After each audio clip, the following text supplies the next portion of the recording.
let's hop to it. My main issue last stream was I got lost. I died, and then couldn't figure out how to get back to where I was. I love it.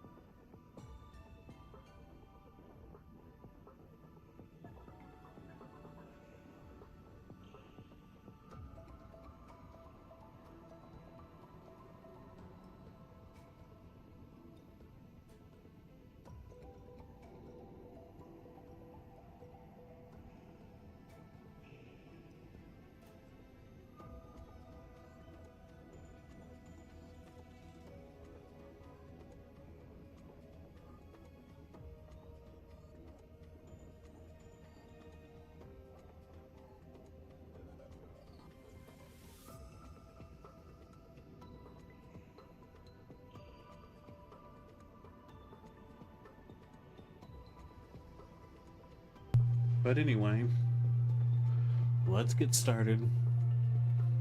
I'm just gonna start.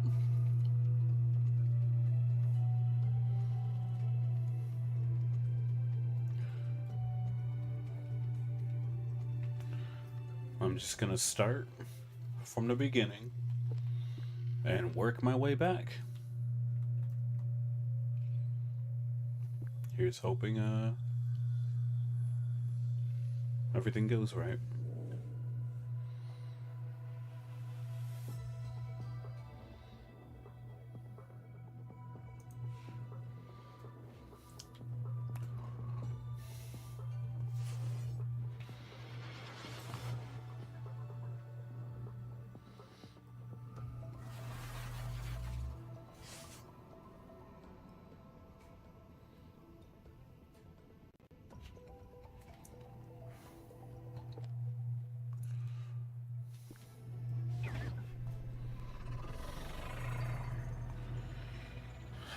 What can you do?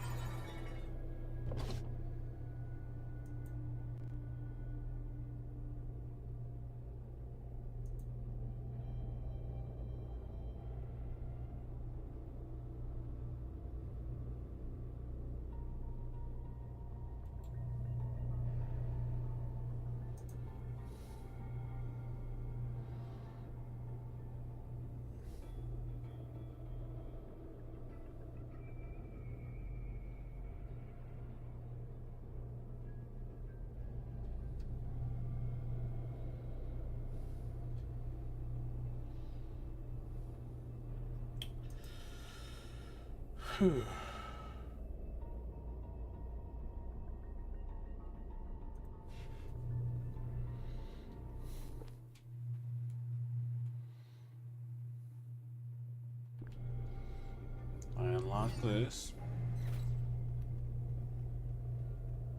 And we unlock number 3.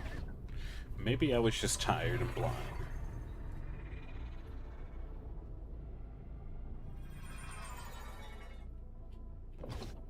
I know tomorrow I'm gonna be playing that Kirby Air. We're gonna be playing that Kirby Air Riders test thingy, which I think is I think it's cool.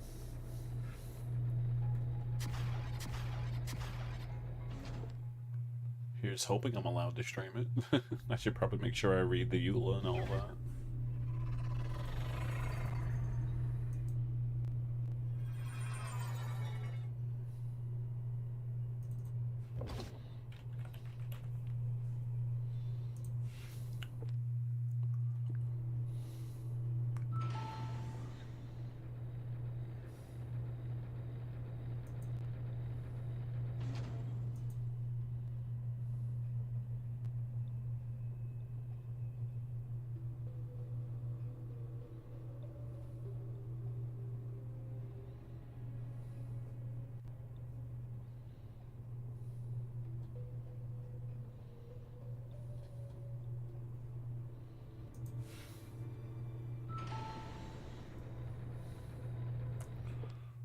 Hyrule Warrior OG.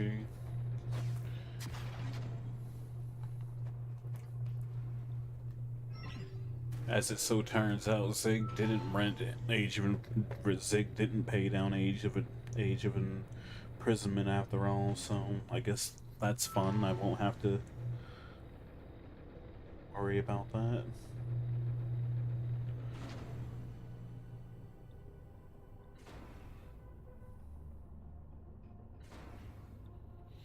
I guess he just wasn't interested. But in reality, he didn't have a job, so...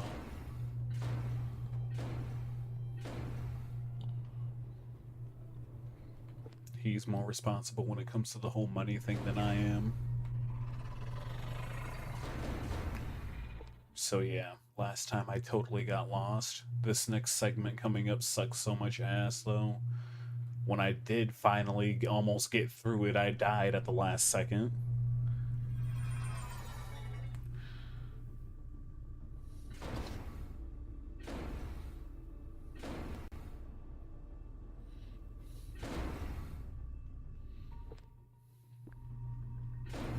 So, at that point, I think the only thing he really had pre-ordered for a while was Pokemon ZA. So, that's his game.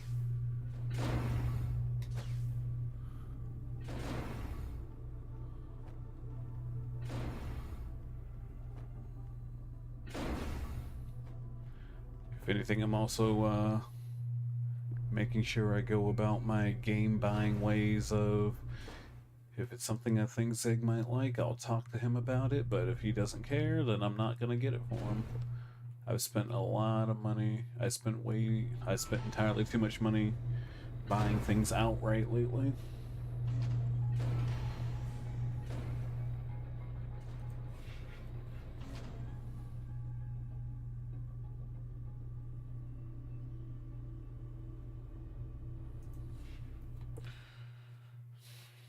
Mark of the Ninja Remastered. Never heard of that. I did buy the Ninja Gaiden Master Collection. It was on sale, and I figured, you know what? I could play more action games poorly on stream.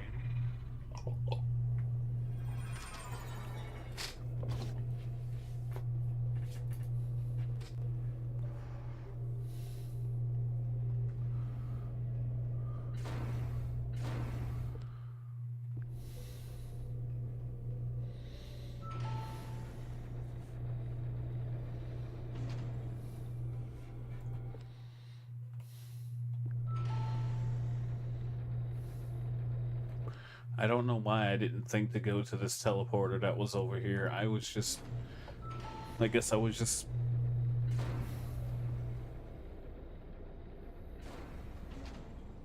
that damn tired.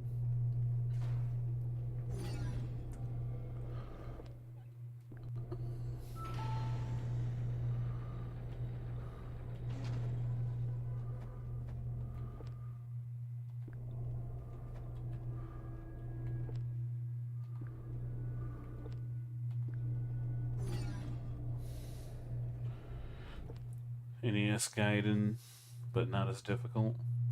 Oh, okay, so OG Ninja Gaiden inspired. That's pretty cool.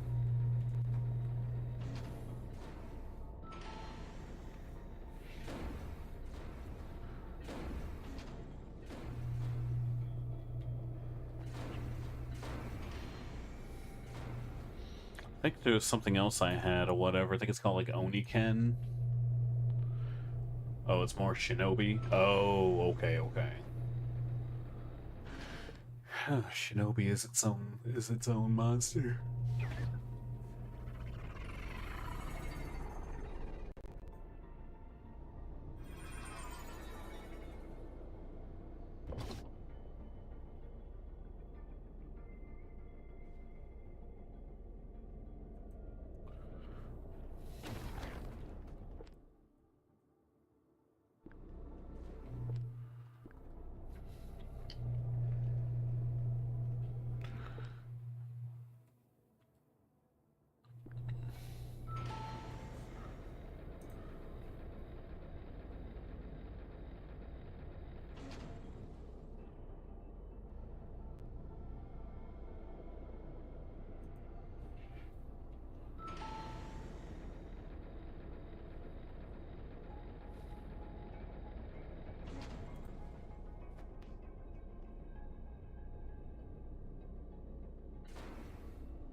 I buy the new Shinobi.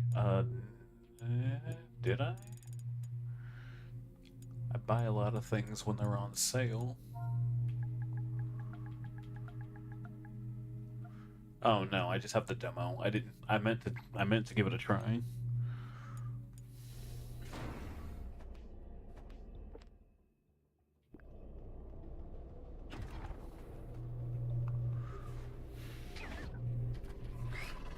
I'm honestly kind of all bulk stuffed up on demos at the moment.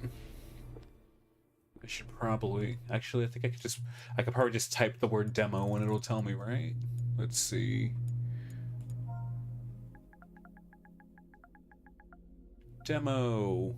Okay. Anima Gate, Lost Solicide. Lost Eidolons. This game is actually kind of interesting, but it's more of an eh. I haven't tried Freedom Wars. There's that Captain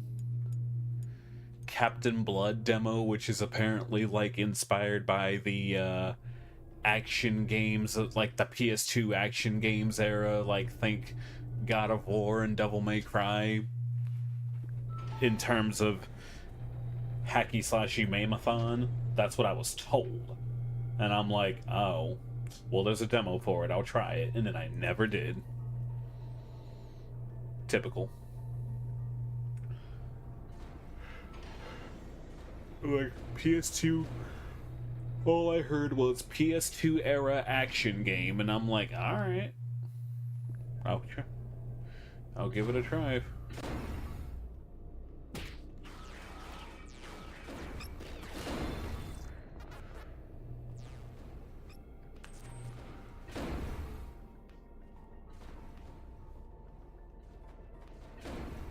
This section sucks so bad. It's irritating.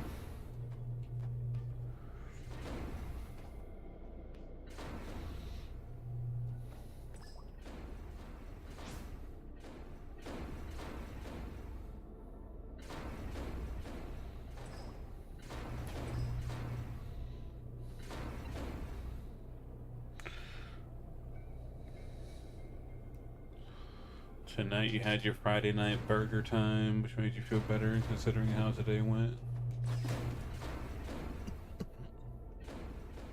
Why'd it put me all the way back here?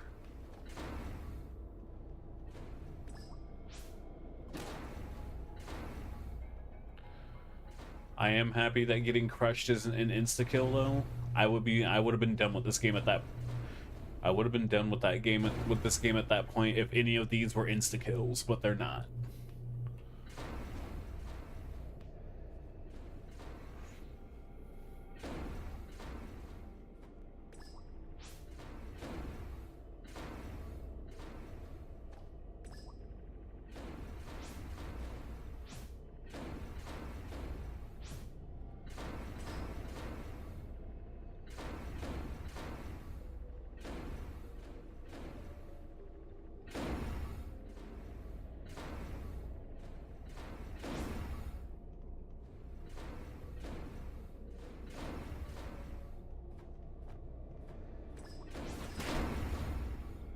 And then it's like,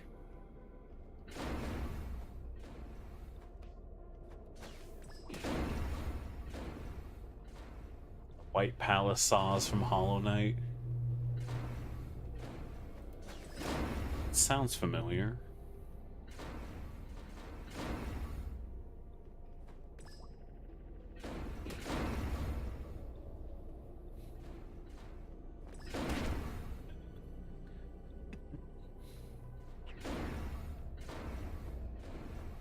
Oh, come on. I didn't even go down there.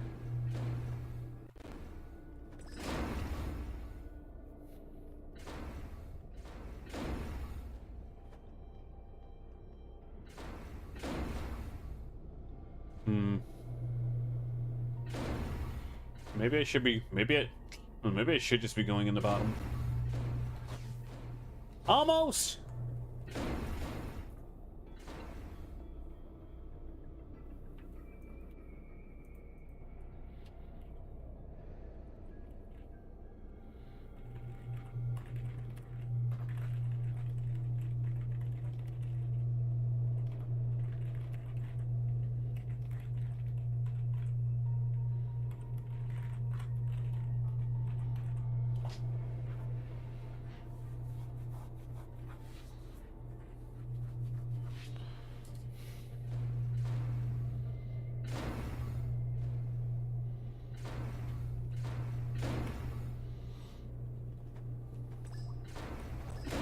Basically,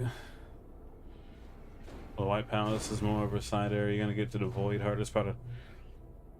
You gotta go through to get the Void Heart as part of one of the requirements. Okay, so it's something I probably didn't do then. I know I did. I know I got the bad ending of Hollow Knight.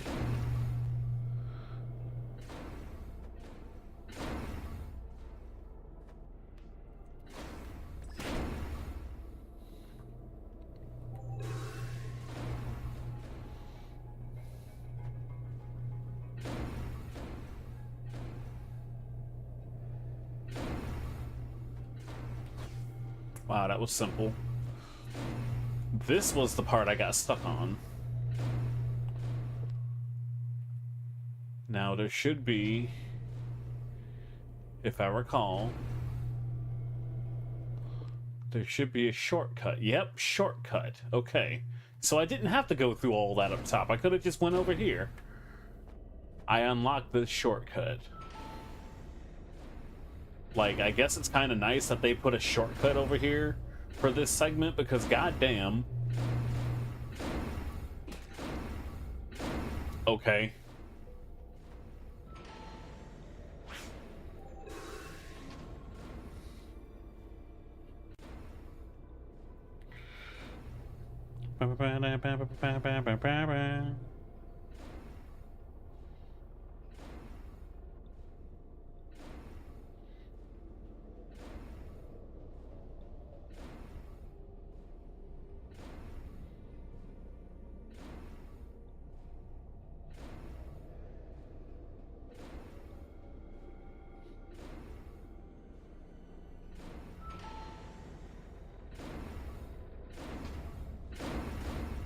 Honey Hive Charm, which regenerates health you lost. I don't think I had that.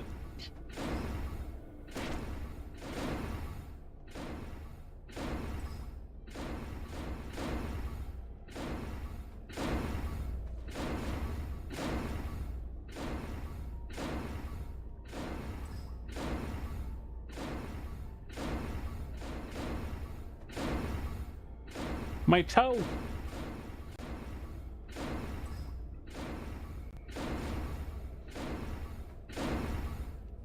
The Hive?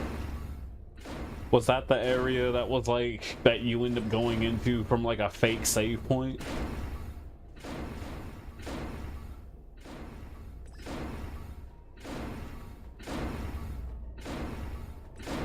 Whew.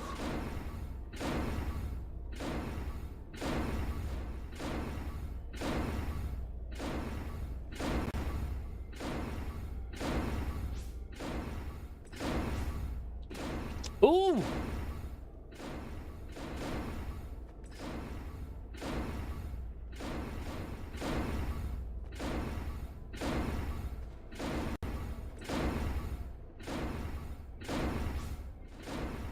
Ah, I made it! Let's go! So I must have been tired the other night when I played this. But this was awful. Definite first try, baby. And another health up, because look at all that health that's gonna get killed. Jesus.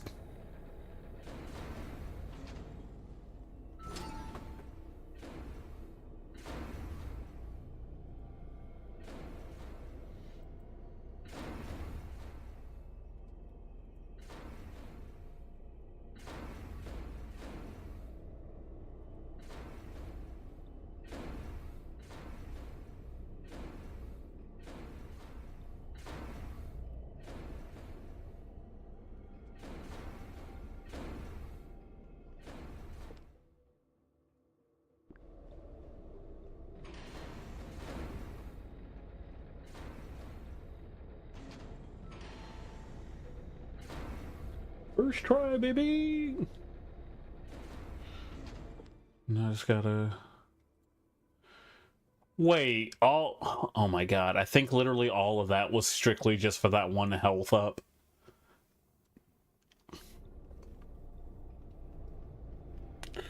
Based on what I'm noticing on the map. Meaning I didn't need to stress out about that after all. Link versus Aang.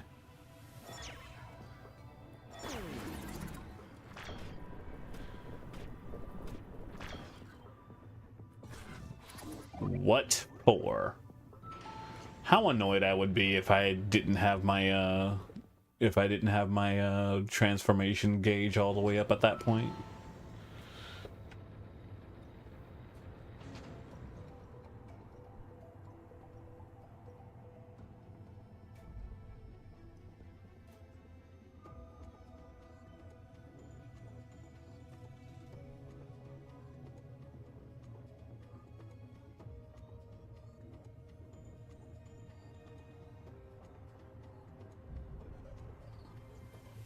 He said, I choose you. Mem mem.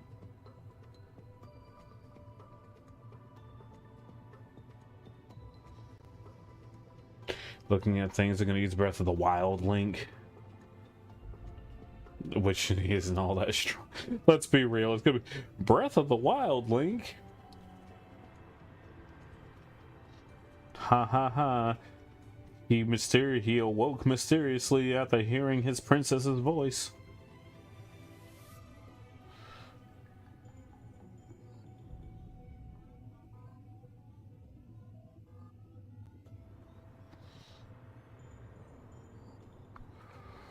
Dots.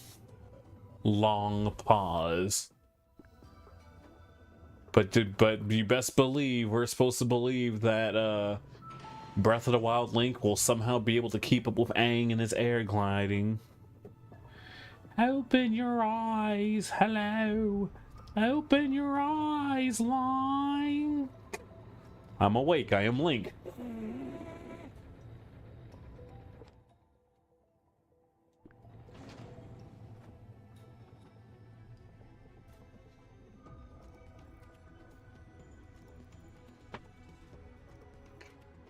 Retrieve the Sheikah slide. Hey, look, it's an iPad. Has anyone else made this joke yet?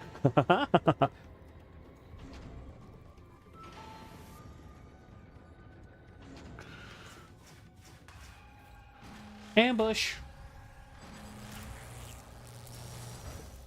Oh, I'm here again.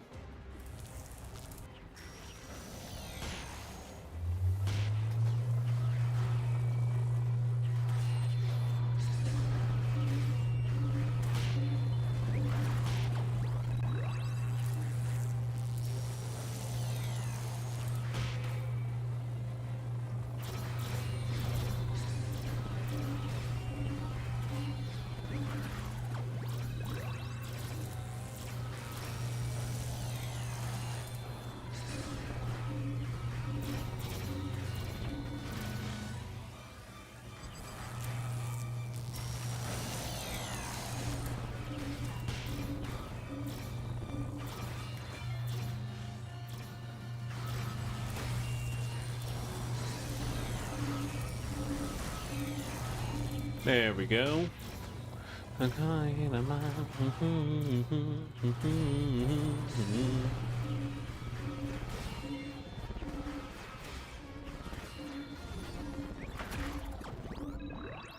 Anyway, before I was so rudely interrupted,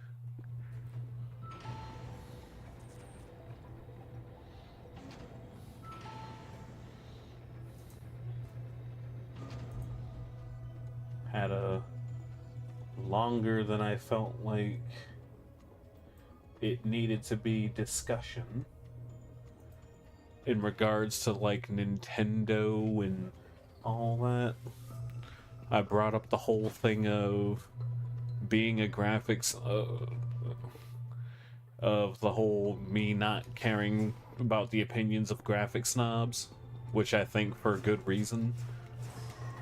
Only for the response I get is, "Oh, I'm totally a graph." I mean, I guess I should be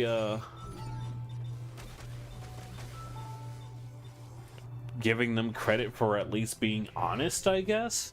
But the dude was like, "Oh, I'm totally a graphic snob. If a game looks like shit, I'm just not gonna buy it, point blank." Even more health. Good lord, this game gives you so much health.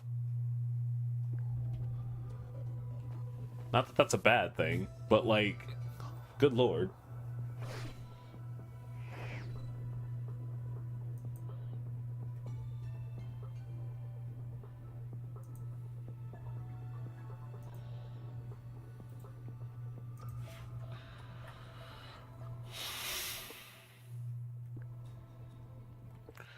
Okay, so I guess we go further up here. Like,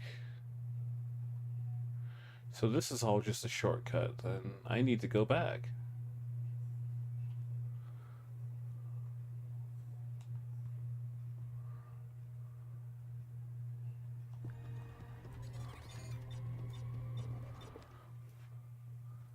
But what defines looking like shit? That's subjective. Like, it was really, really dumb. Because one of my main, because one of my main points that I brought up again, it's like, yeah, Nintendo's a dog shit company. We know this, etc., etc. For me, it's more of a yes, I know no one likes Nintendo. Get some better material, because it just seems like everyone just plays. We're gonna play safe and make sure we shit on the very thing that everybody shits on. It's like, again, as I said before, get some better material. But like,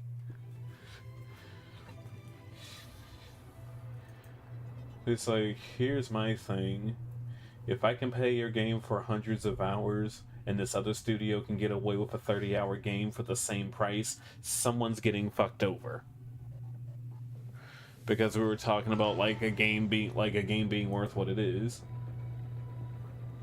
Because we were originally talking about GTA 6, and I mentioned how some people were claiming that, oh, it might end up, it might end up being a $100. It might be like one of the first $100 out the gate games. I think they were like, I think the $100 price tag was more of a meme, and then my response being is like, the issues I think everyone shits on Nintendo for is that the games. I said everyone shits on Nintendo for starting games out at $80, which, in my opinion, Nintendo was going to do that shit, period.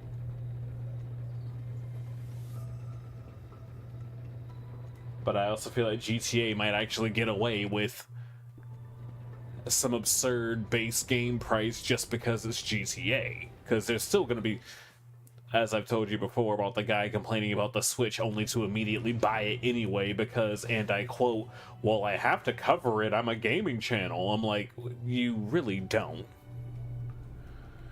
Like, if you're gonna die on, I guess my logic is, if you're gonna die on the hill that, oh, Nintendo is just scamming people, then why are you giving them money?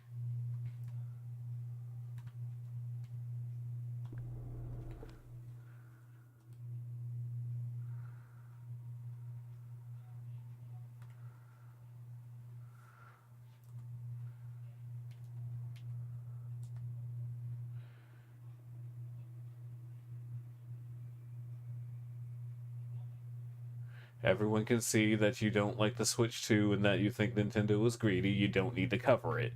That's literally that. Like, I feel like that should be like the end all be all. You don't have to cover.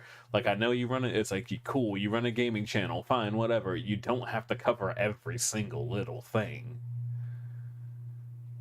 And in some cases, it's like it'll be, and this is like a very rare case, but like it'll be somebody who has gotten to the point where they get free shit because devs or whatever actively want them to review it.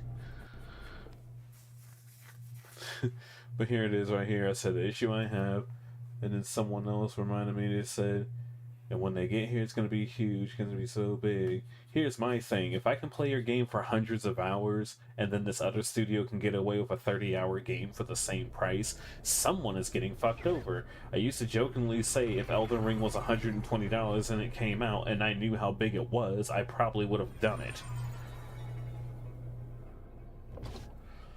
And then I agreed. I'm like, I agree with this to some degree. It just seems like some people want infinite playtime no matter how much they pay for a game. And in my opinion, at that point, just play free-to-play shit. Like, if you're gonna base how much a game is worth based on how much... like, I don't... See, that's like the next difficult thing, because, like... if you're gonna base the price on a game based on how much playtime you get out of it, who's to say, like, who's gonna be correct in, like, the pricing structure for something like that, you know?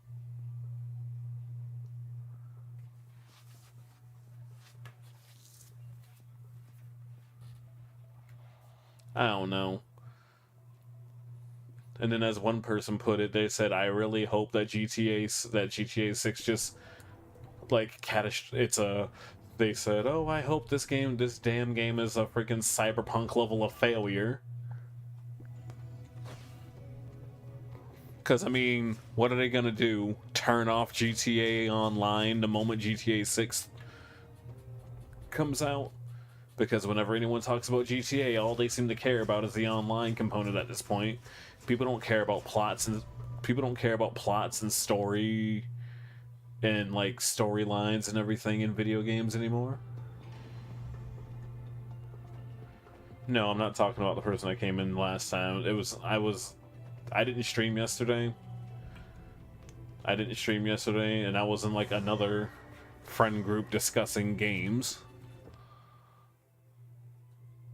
I brought up the topic of being a graphic snob to this person, and he was like, "Oh yeah, I'm totally a graphic snob. If it looks like shit, I'm not gonna buy it.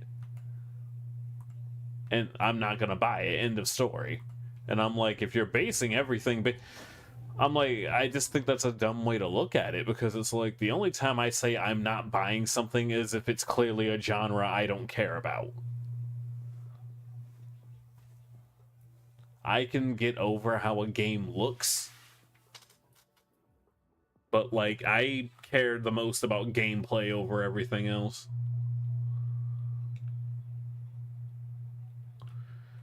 Because, as I mentioned before, I brought up the fact that the guy in question that I keep bringing up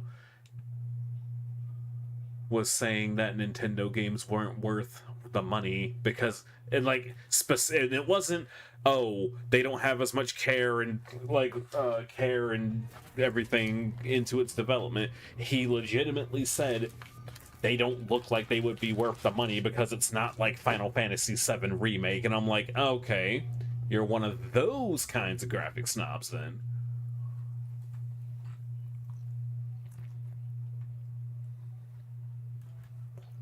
But like I said before, a person was like, if a game looks like shit, I'm not gonna buy it. It's like more and more. And again, the more I've talked about it or whatever, the more I'm realizing my Nintendo bias absolutely is showing itself. But like,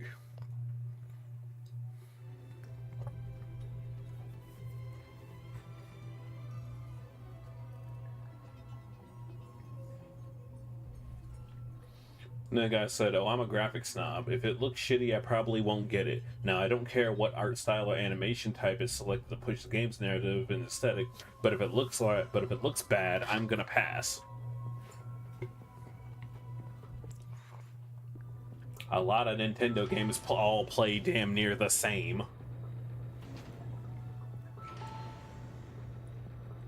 And I'm like, if you say so.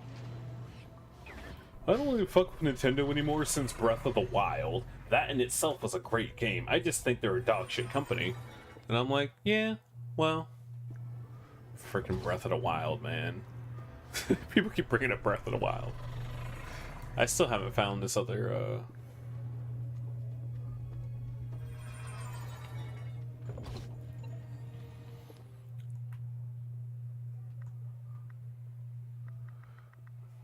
Okay, I'm still looking for the other security code.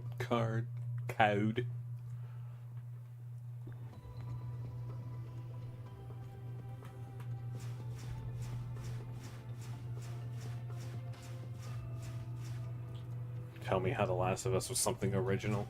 I mean, the next thing, and then he went on to say how he loves Zelda, but he wants a Zelda game developed by some third-party thing because he wants a nitty-gritty Zelda game. And I'm like, really?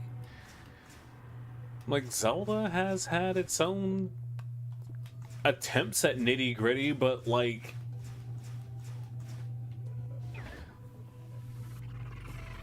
I can't rationalize it. It seems that they're deliberately, purposely antiquated in both hardware, development, and practice, yet they charge more than everyone else. from what I've seen, to just re-releasing different versions of the same titles they milked to death for 30 plus years. I'm just not interested in what they're selling anymore, which is a shame because Link was my first video game. Oh god, here's the best part. Link was my first video game twink crush. I'd kill for an edgy adult-oriented Zelda game where I can chop someone's head off and feel nothing about it, lol. To which my response was simple: re-release Twilight Princess. But no, Twilight... Having actually sat down to play Twilight Princess, that game wasn't really edgy at all. It just came out during the brown period of video games. If you get what I mean when I say brown period. There was like... These games were not allowed to have any kind of color.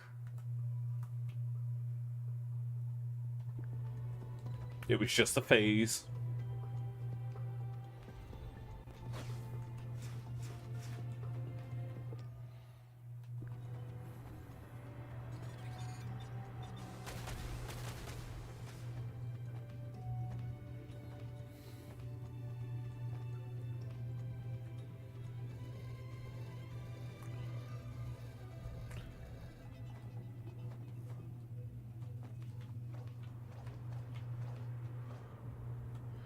And again, I'm not like entirely trying to talk shit about the guy, but at the same time I thought it was something stupid.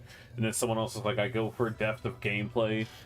Graphics are nice, but they can take a back seat. Dwarf Fortress, Aurora 4X, Battletech, Cataclysm Dark Days. The last Legend of Zelda game I played was Twilight Princess.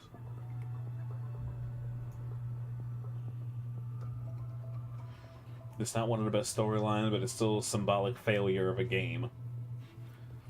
Because I mentioned how I hate how it seems like they really did want to commit to the insert warrior game shortcut to tell a story. Instead, like, they could have, I'll be honest, instead of a warrior game, they probably may have gotten a better reception with Age of Imprisonment if they had decided to just make it a standard Zelda game and not a warrior one.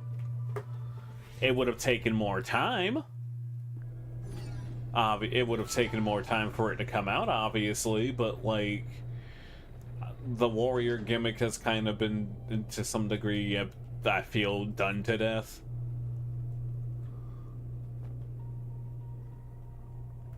OG Hyrule Warriors got away with it because clearly that game was like trying to celebrate Zelda as a whole.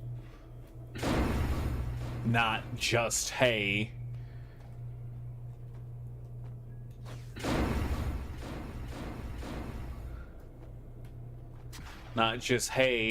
random action game, random Zelda action game that instead of just making an action game, like, I don't know how it would go over, but, like, imagine,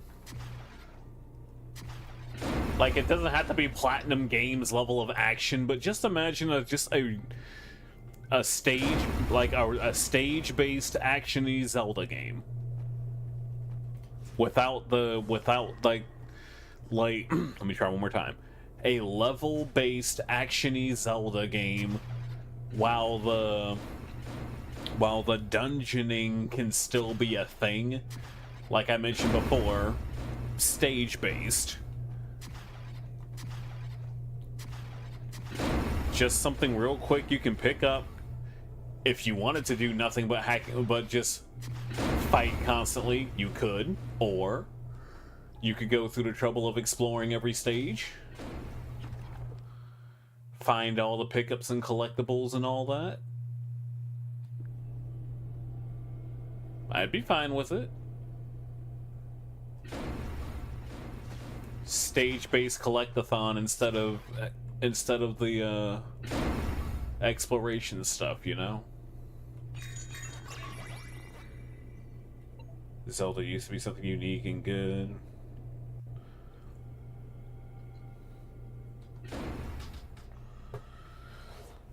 And then for me, it's like when I mentioned before to them, I said I'd prefer more spin-offs. There need to be more spin-offs for long-running series as a whole. And I feel like they probably touched a little bit on that with Echoes of Wisdom. It is too bad that Echoes of Wisdom was basically solved by the almighty bed, but like, Echoes of Wisdom was a fun game. It was just fun.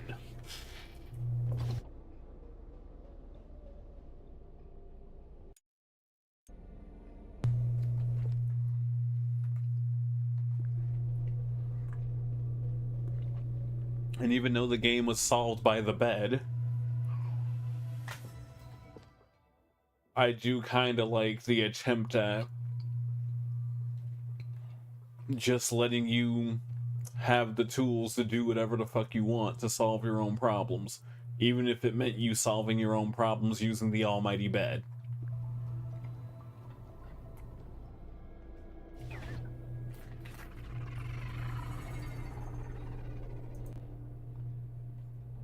Because, while yes, dungeon design and all that is important for a Zelda title, you are kind of just locked in.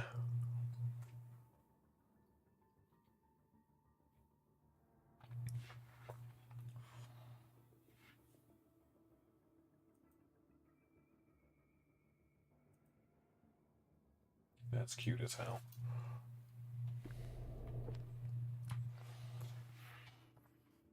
God, can you imagine if they just did the Ninja Gaiden thing or whatever? It's like every time you beat the game, you unlock a new character. You unlock Link, you have Link, and then Zelda, and then Impa, and then insert... God, who would... who would be Link's Virgil? Fucking... who? Fucking Ganondorf?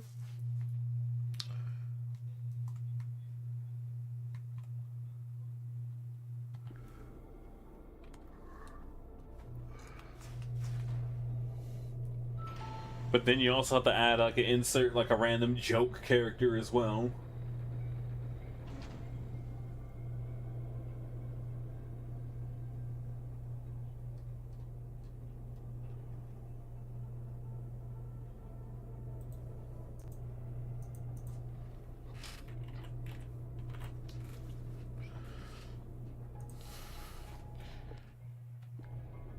I can't go. I don't know where to go. Wait. Another shortcut. Yay! I'm like unlocking all the shortcuts, but I'm not like making progress.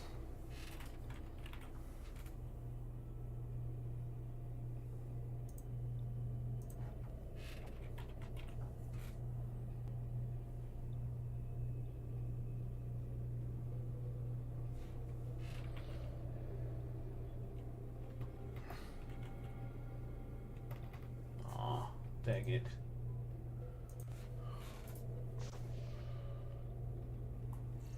Okay. Parts I haven't been to yet. I think I found progress. Yay! Another shortcut!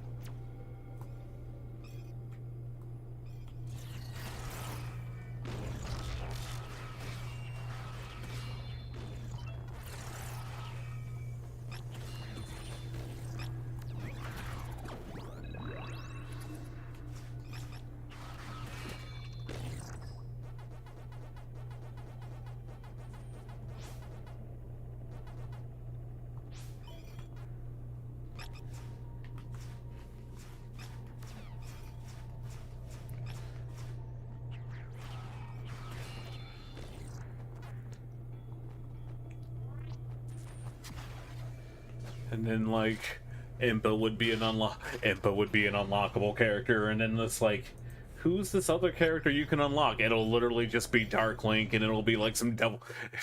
God, can you just imagine some stupidity? What's Dark Link? Oh, it's just this devil trigger.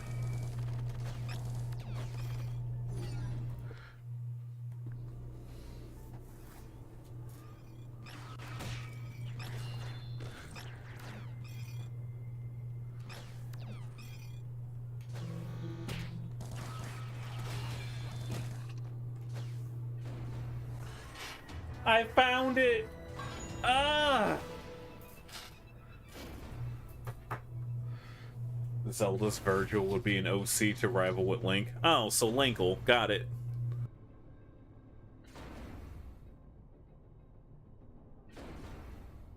No, wait. Volga would make an appearance.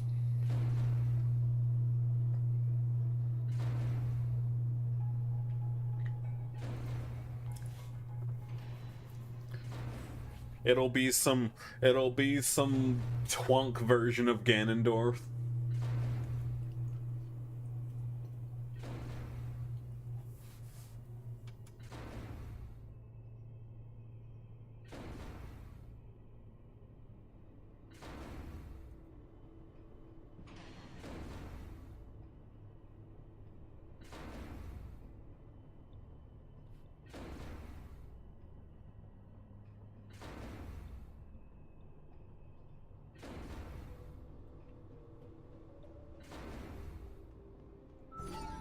It'll be their excuse to make yet another hot Ganondorf, and then boom, there we go. We have more pornography.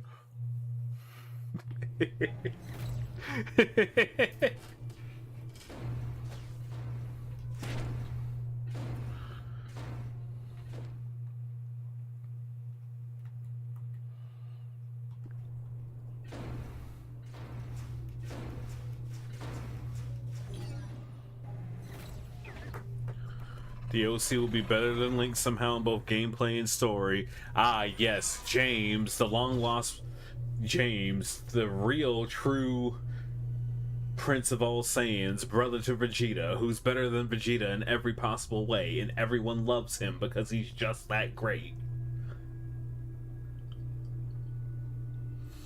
It's like I said James.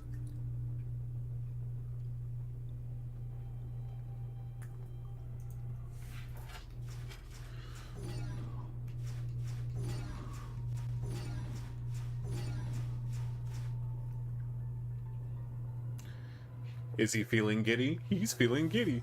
Oh hey, it's all the way out and around, and there's a recharge station. Oh boy, I wonder what's coming up next. Let me activate.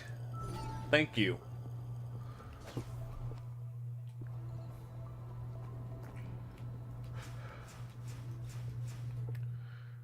Gee, I wonder what happens if...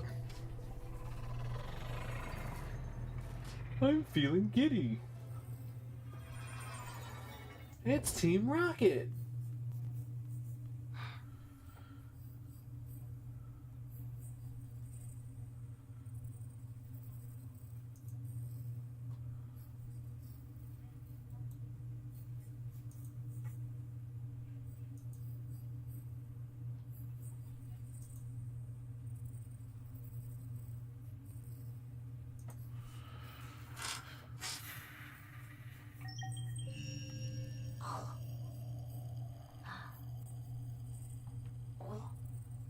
Activating onboard command. Cockpit to slave reactor. Are you ready? I'm Pulana here. Everything's good to go. Up, it's her again. Well, look who's finally back.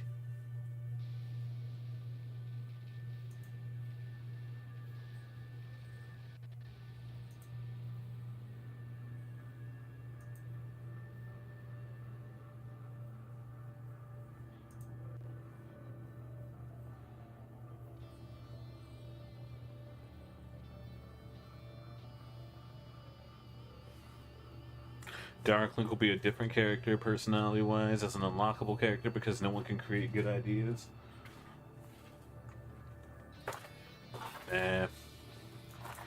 Twilight Midna will come out of the woodworks and be like, I will be your opponent.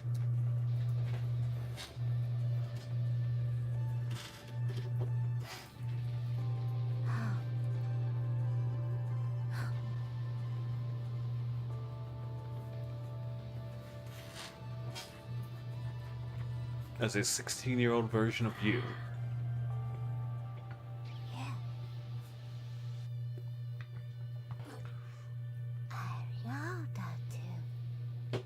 Let me show you the truth. I was born to save you. Really, girl?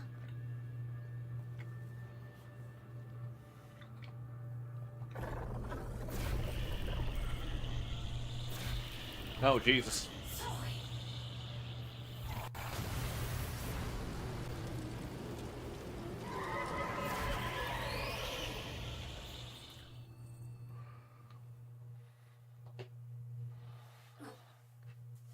I guess the way I also see it too is like the ones who immediately are like, I want this long running series to play a certain way and this certain way only, otherwise I think it's terrible. We're probably never really in love with what made that IP great in the first place.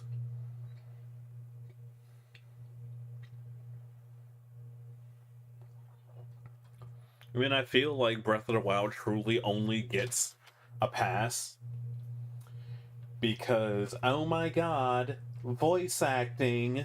Remember, today's generation of children playing video games don't want to have to read.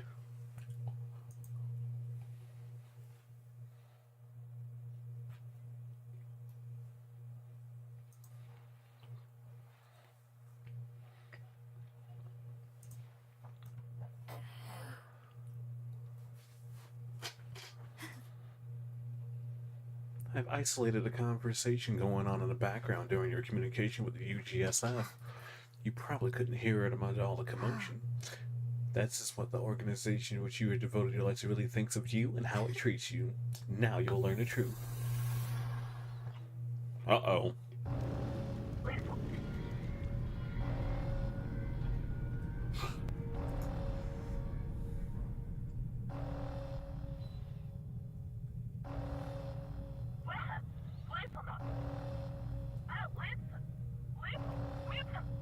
Figures that Aegina's substitute for you can't ever depend on her when it really counts. It was a mistake to rely on the useless buffoon. If Aegina were here, this would have never happened. Extra dimensional vibrations? Oh.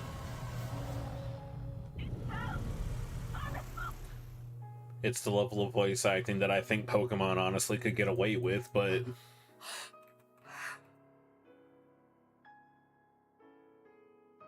a substitute?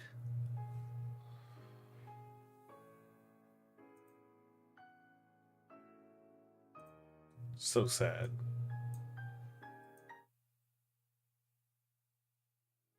How sad.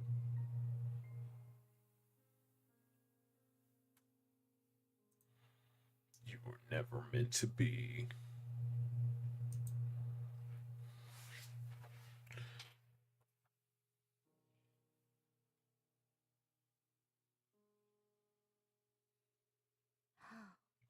That is really what they think of you.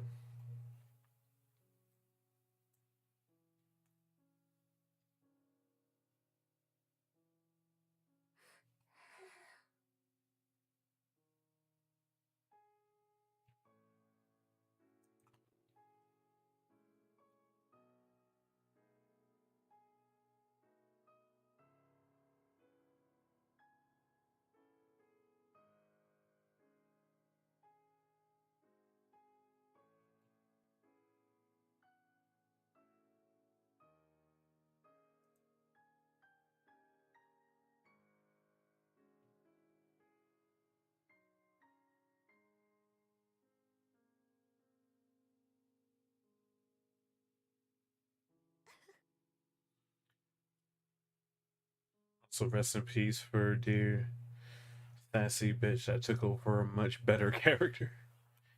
So now that's how everyone saw you.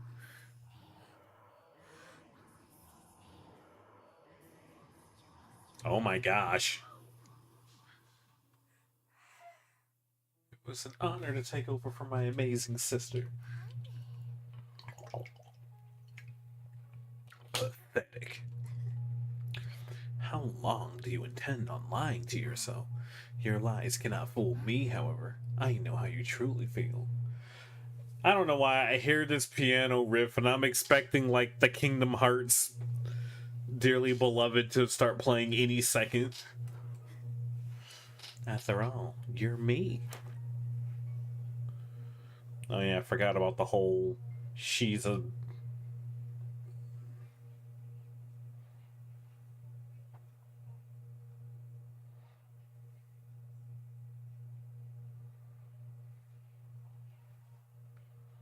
I forgot about the whole...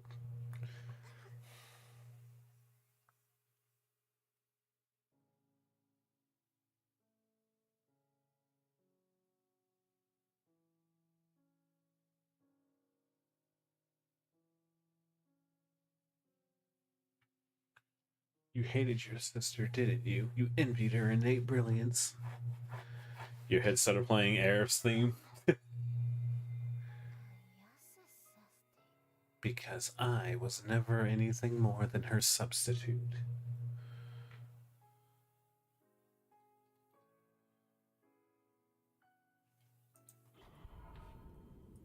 Angst, angst, angst, angst, angst.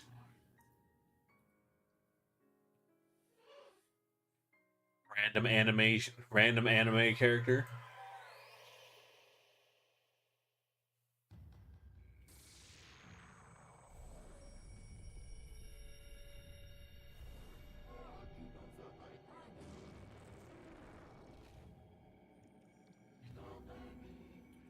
The acquisition of a new faithful servant. Truly, this is a glorious day.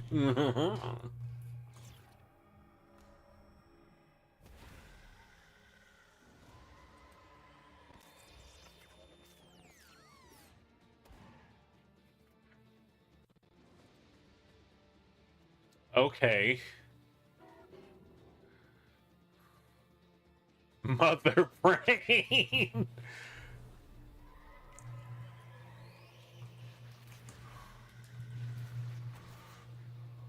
Oh god.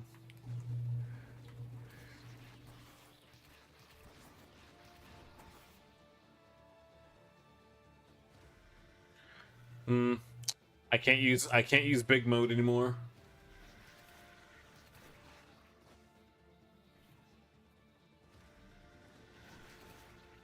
But at least I can stun this thing. Ah.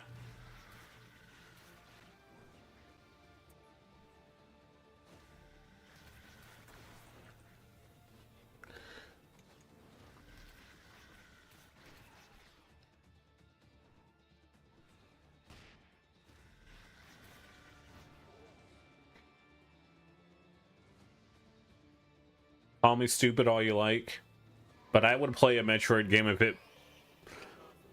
it portrayed itself like Dead Space. I really did enjoy that playthrough of Dead Space. I did.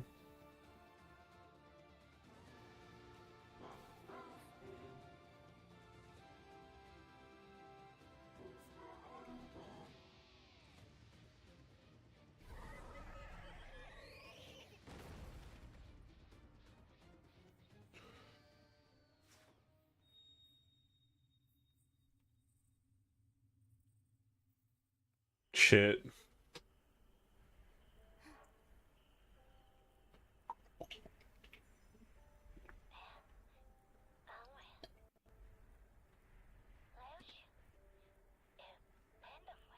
I just mean in Dead Space's engine.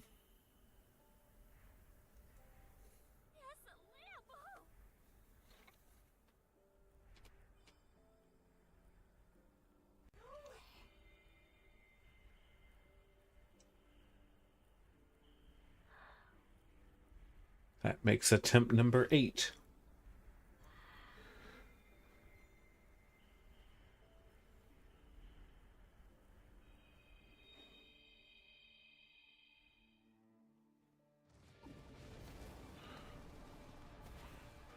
But yeah. Okay.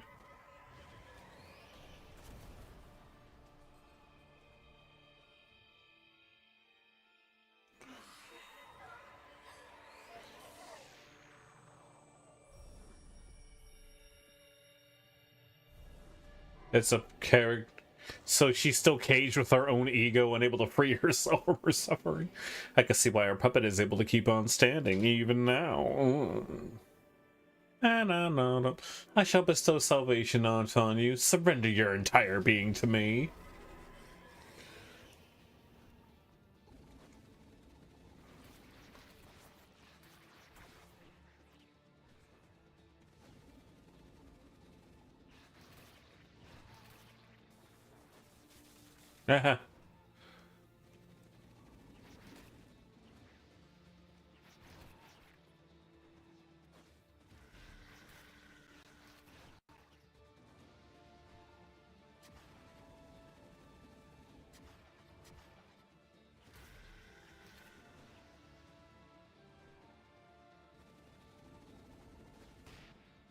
Nah.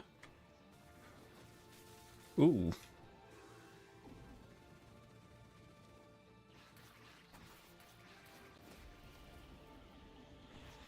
Darkness! There's so much dark.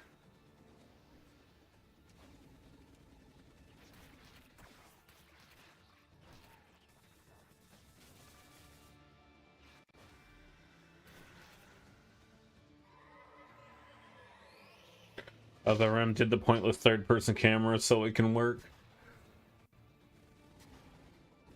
I am more than happy. I'm more than fine with freaking Other M's camera work. The writing was ass though.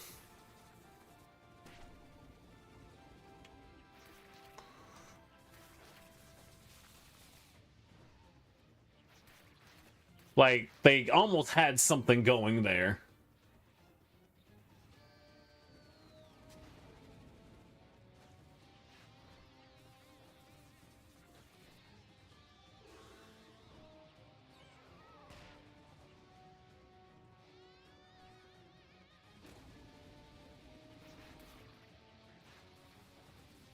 Like the gameplay loop was honestly fine.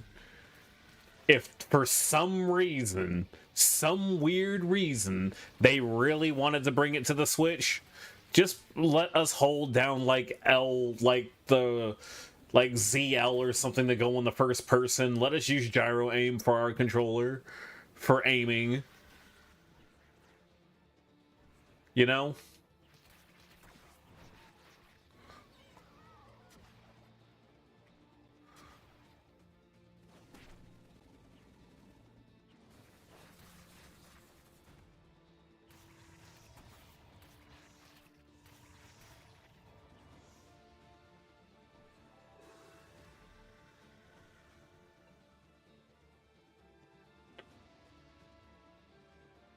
Oh, yeah, absolutely. Samus, it looks like you're having a hard time. Why don't you go ahead and use your legs?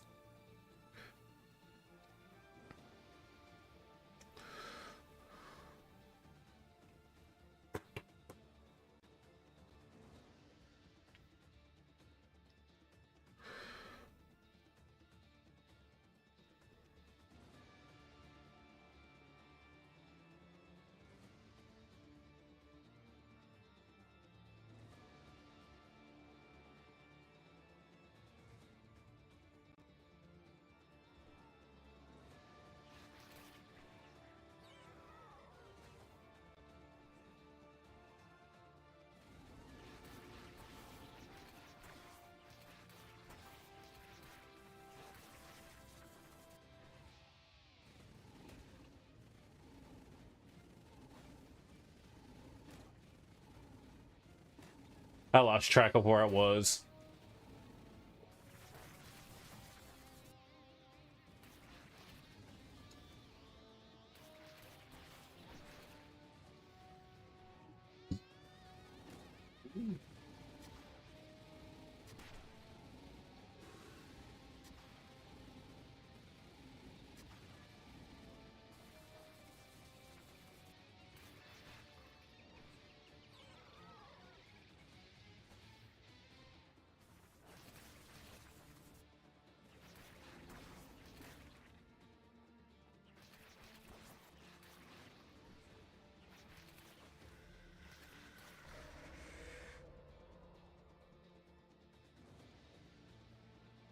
Okay.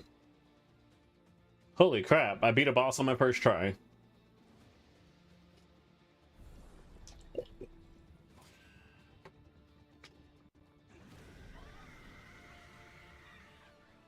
And before it's like a bad ending or something.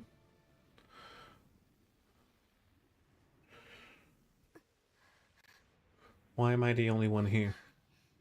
No, there's something more important right now.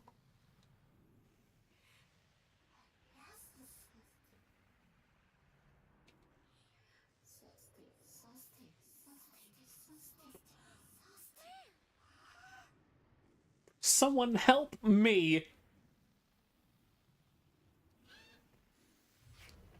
Main character bullshit. I legit can't do anything without you. You are your own Pac-Man. Maybe the Shadow Labyrinth in question was the Shadow Labyrinth in our heart. My armor is failing!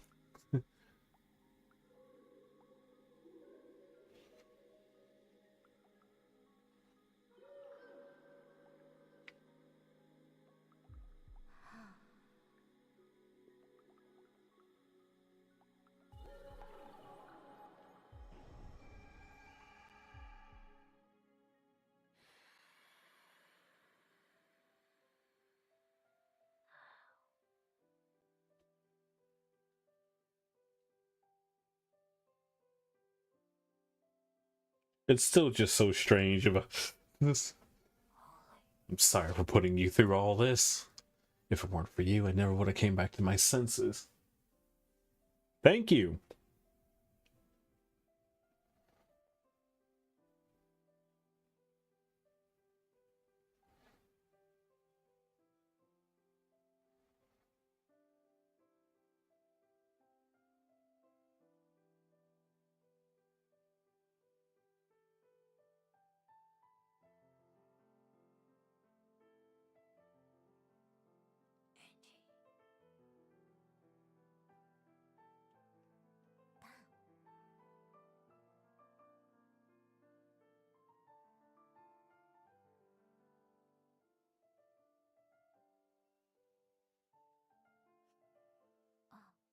And the other me. It's not your fault. It was my harsh words that made you. My armor. Can't force you to say those things. I know that. We're the same person, so apologizing is pointless. We are the same person.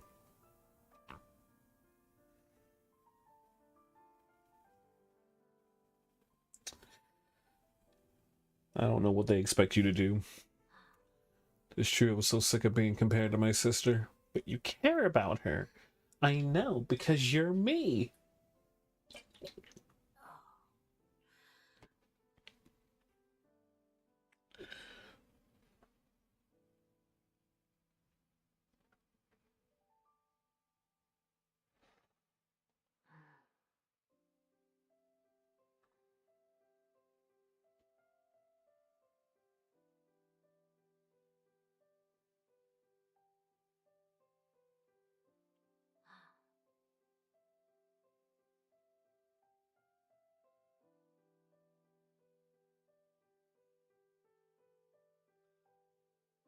It doesn't matter if they call me my sister's substitute. I'm me.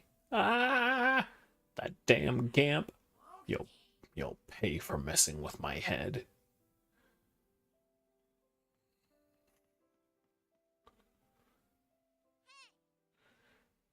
I'm glad you're safe.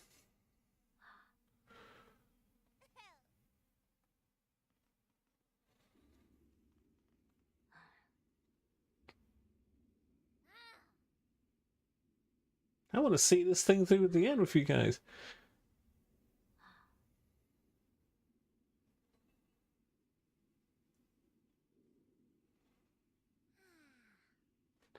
All right. I know this plan's going to work. I believe in you. Do do do do do do do do do do.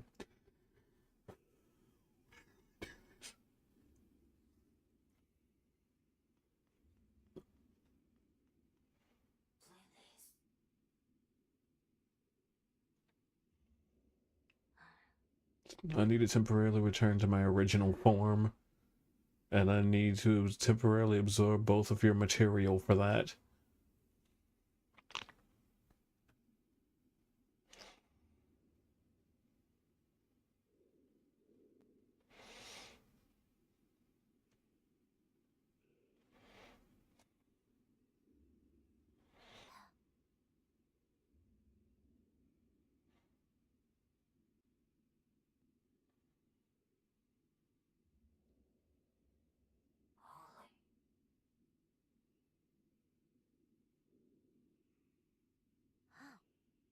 It's our true form after all. I have no regrets anymore.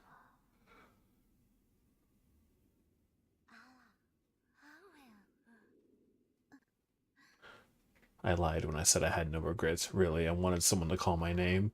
I wanted someone to look at me and call me Thebe.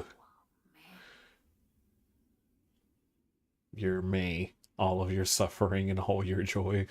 Do do do do do do do do do do do do do do. Oh God. Oh, we have to do the thing.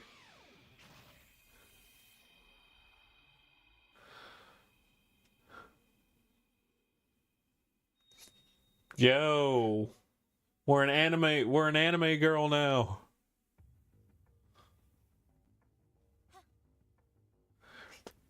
Commander Thebe, United Galaxy Space Force Central Command. Under my provisional root unit level authority, I order the reactivation of Gaia.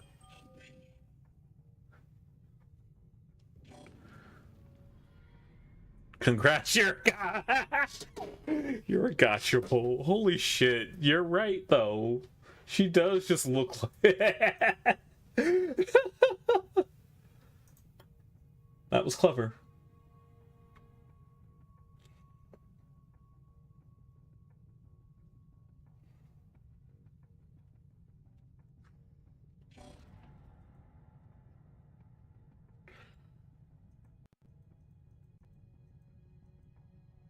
Slave 2, slave reactor 2 recognized. Spark bit ignited. Dissertation.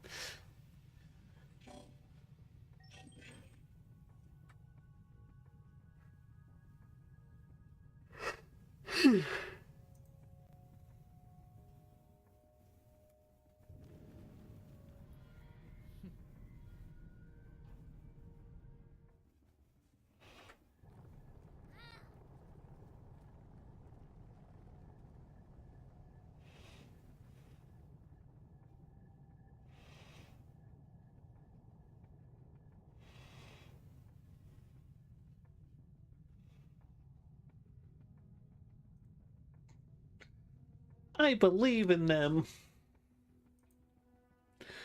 Like even the monsters are like,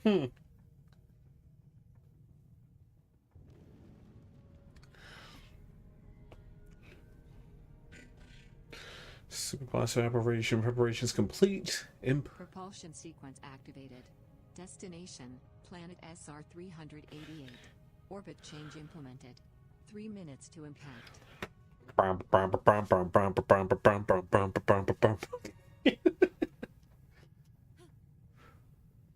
Code: the lights in the sky are stars.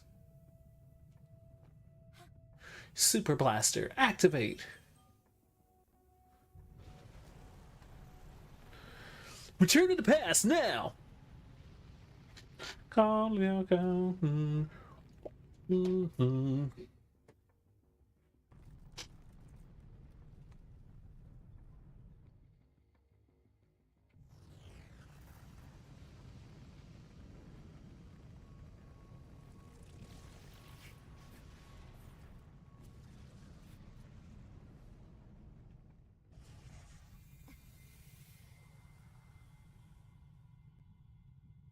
We finally pierced the Bakura.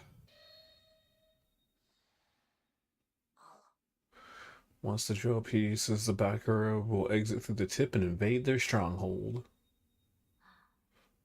Okay, you can come too.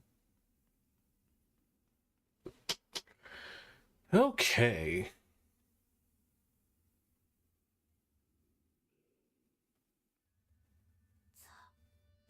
That's their stronghold. Gee, I wonder what those colors stand for.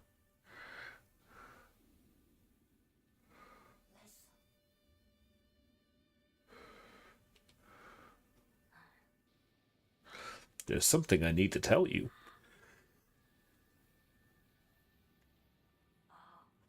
Normally 3 separate commanders who have to authorize this activation, so instead I'll have to perform a manual override and go down with the ship.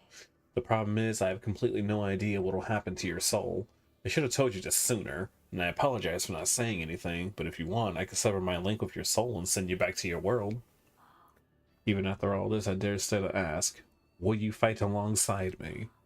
I've always thought that I was alone. I closed myself off, thinking nobody would ever accept me. But now I know it was not true, thanks to you. Will you stay with me until the very end? Well, considering I kinda don't have a choice.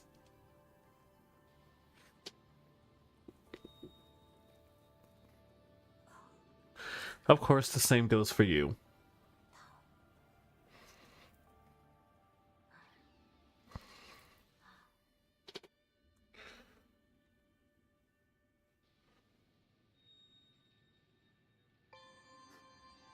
What is this?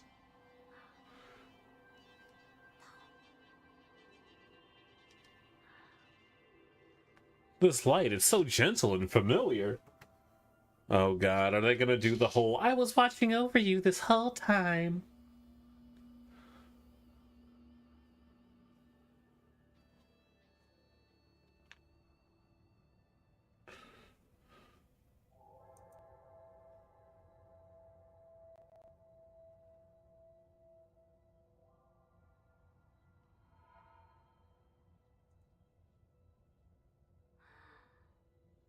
The lowest part of the planet Xavius. Starting guileless. I can't read. I can't read. Camp should be here. New mission. I still never found her fucking sister.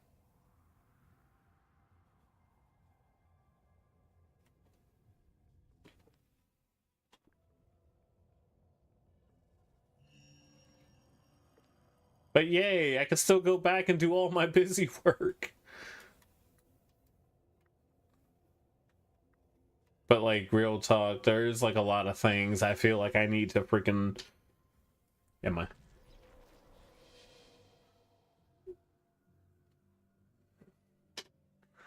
It's like I'm not even trying to like platinum the game, but I'm also in no rush to...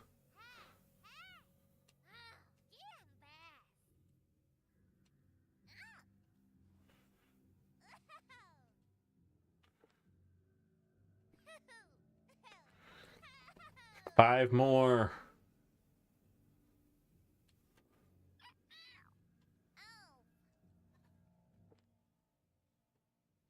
That I'm wanting to pad the game out. Look.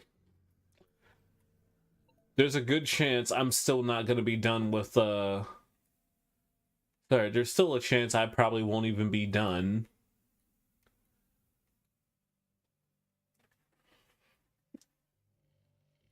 Tonight.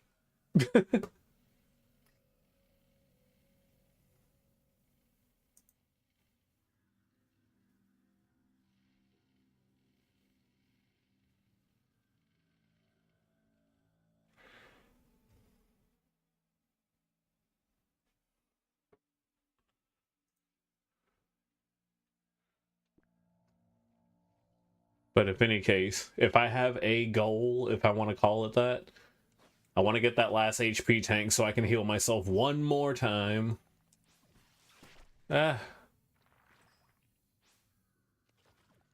One more time. Get on.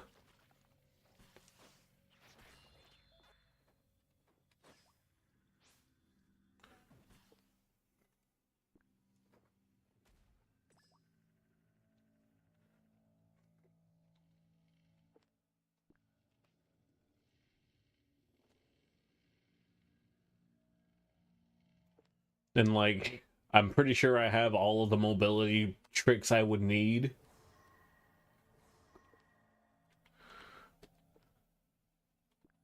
And I still haven't.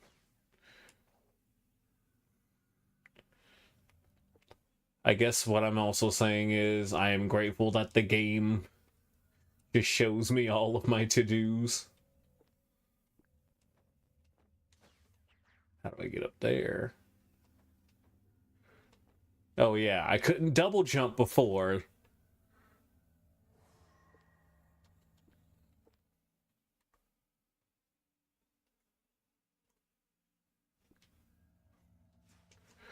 And still, after all this time, I have no method of like just faster horizontal movement that isn't sliding.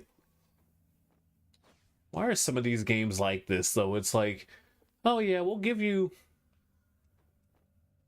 we totally expect you to, like, awkwardly Spider-Man your way through the air, but, you know, simply running faster on the ground? Nah, we don't want to, nah, that's too powerful. We can't just let you do that. But hey, you have a good evening. I'm gonna be trying that Kirby Air Riders global test thingy tomorrow, so that's gonna be what we're doing. We'll see you then.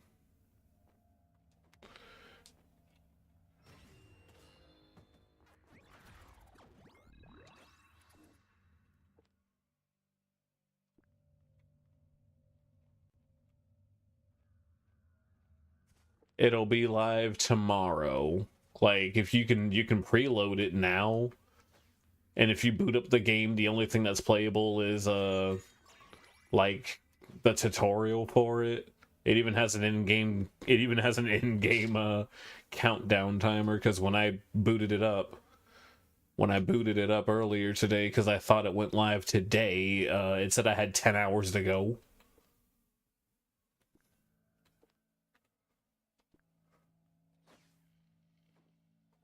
So honestly, it'll probably be a late start for me tomorrow because of me being at work, but... And apparently it's only for Nintendo Switch Online subs, so... Hooray! My money's going somewhere.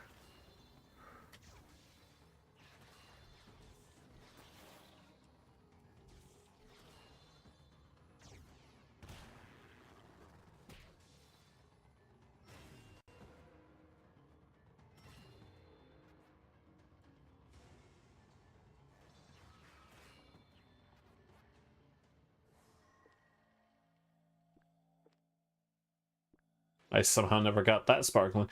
Like, there's so many, like, hidden rooms also.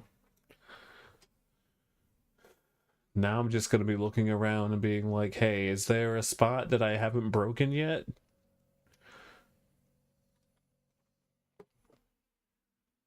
And to think I was actually complaining earlier about, like, fast travel.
I do remember there being some kind of door.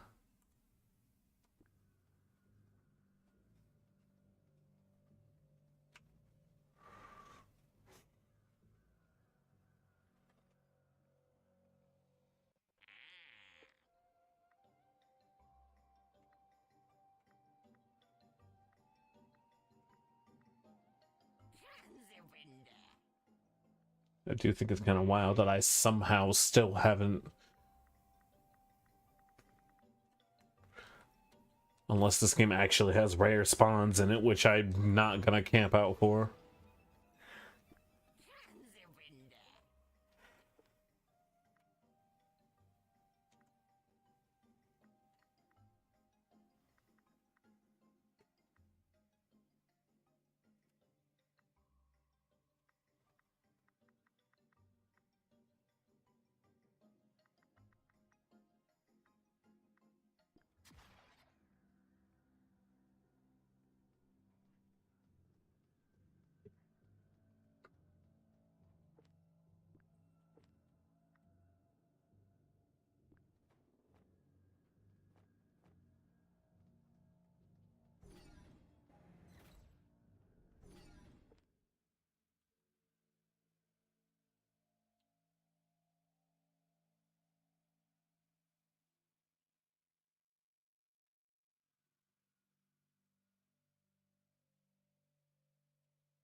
Don't you dare.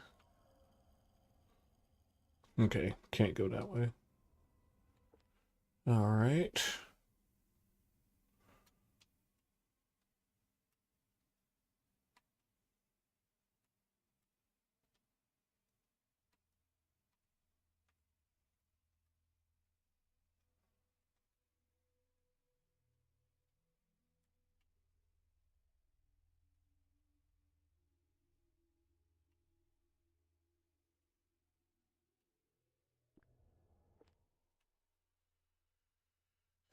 Let's go back. There has to be parts of this damn volcano I haven't gotten to, right?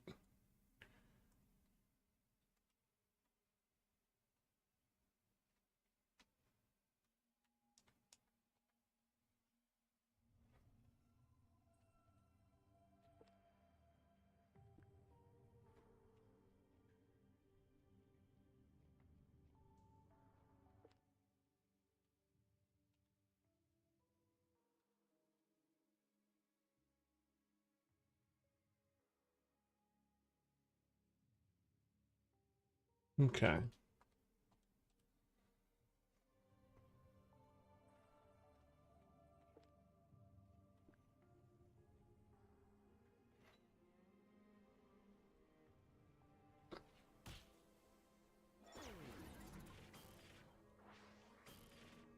The fact that you have to do that just to get over.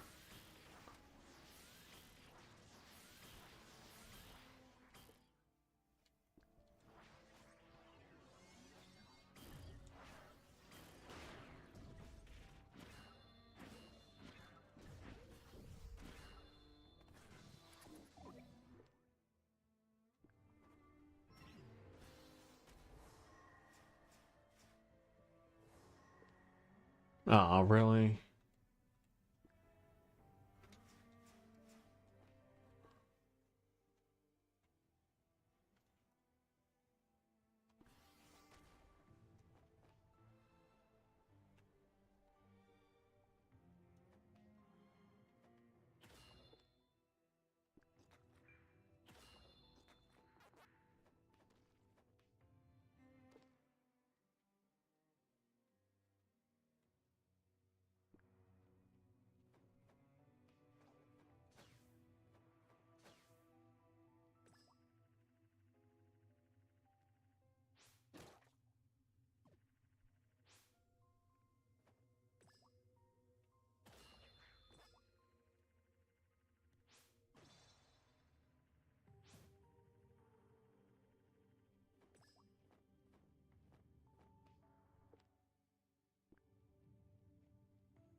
This is really going to be a part where I didn't keep...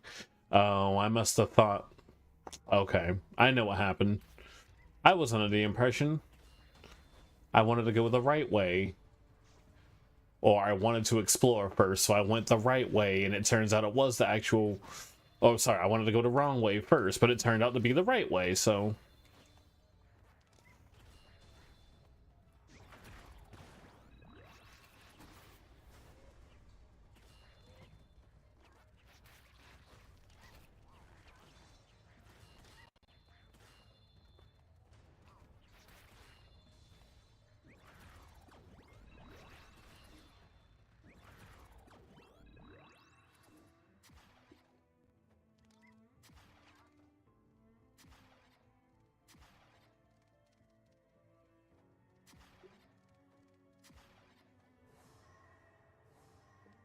Even more health. My god.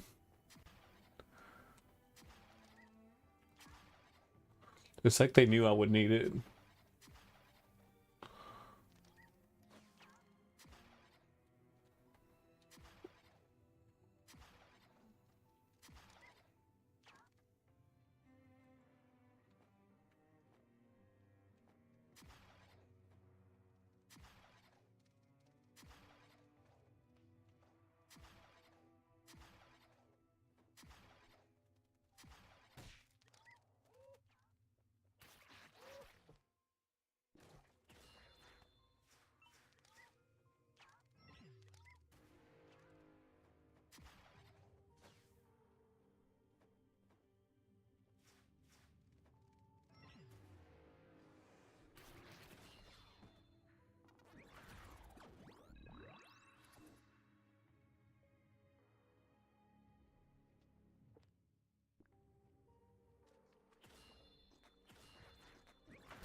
And the fact that that one ghost still eluded me, like I had no clue where it went.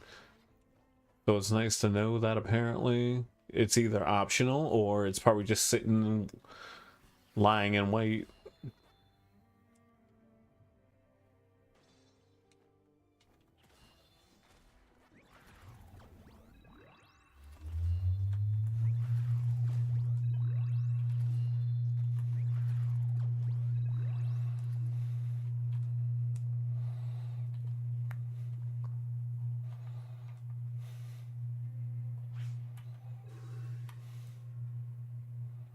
Ambush. Yep.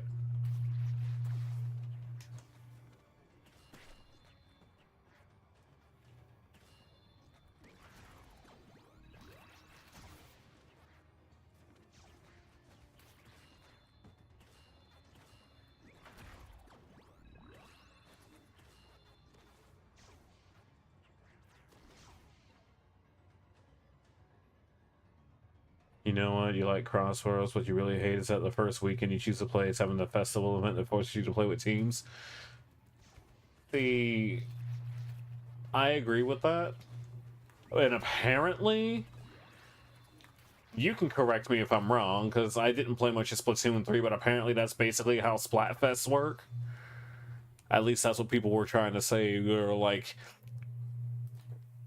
because like that was one of the #1 complaints. That was one of the main complaints when the Miku Festival was going on.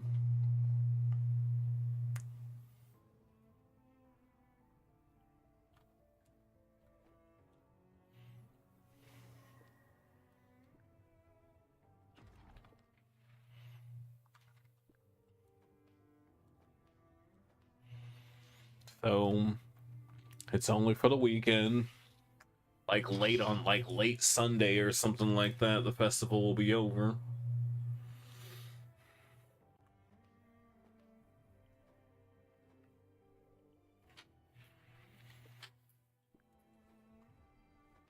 As far as the ones on Sonic though,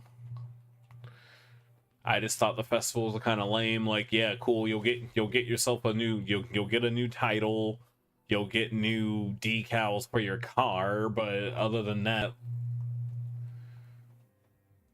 I just chose not to play during those.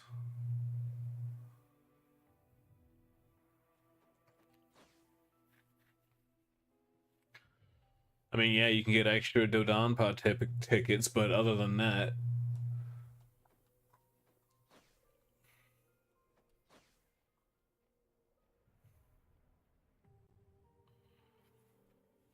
oh, you got Mega Man coming out. Apparently, at one point, it was already kind of spoiled that Knights and II are coming, but in my opinion, as far as the Sonic racing game, I feel like they should have been there in their base roster to begin with instead of Hatsune Miku, but that's just me.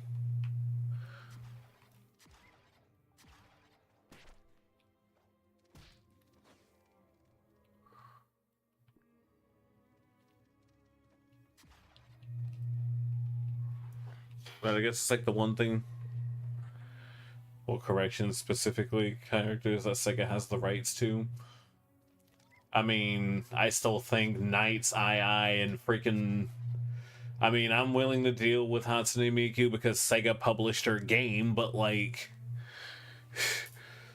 I am a little annoyed at seeing Minecraft Steve everywhere.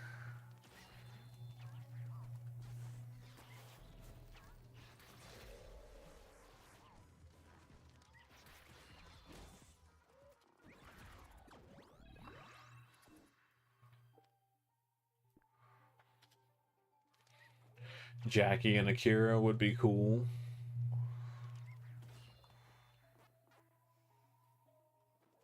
But then the next thing too is that apparently, with the way they're talking, the current newer characters that are on there are just like the first season. So there is a chance for more DLC, which I'm all for.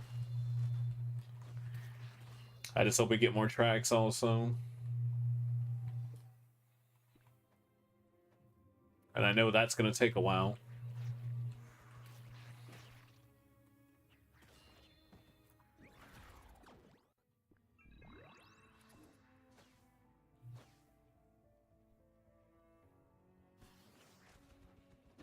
I was a bit disappointed to see no ooh la la, but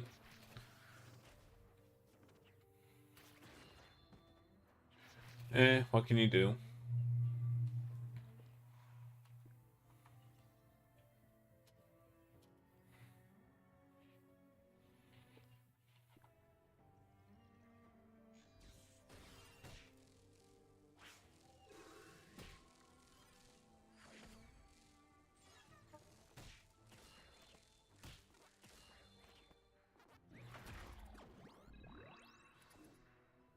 You don't remember seeing Ichiban part of the game until you beat your first Grand Prix? Oh yeah, like none of the DLC, you don't see any of the DLC stuff until you do your first inaugural, like, tutorial run, effectively.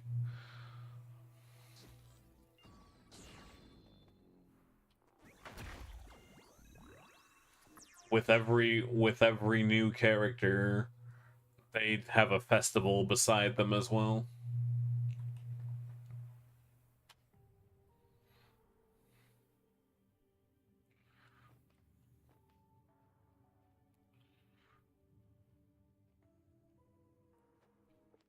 It's a festival. Okay.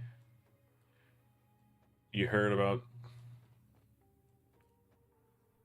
you heard about them? Oh, that's because oh, ew.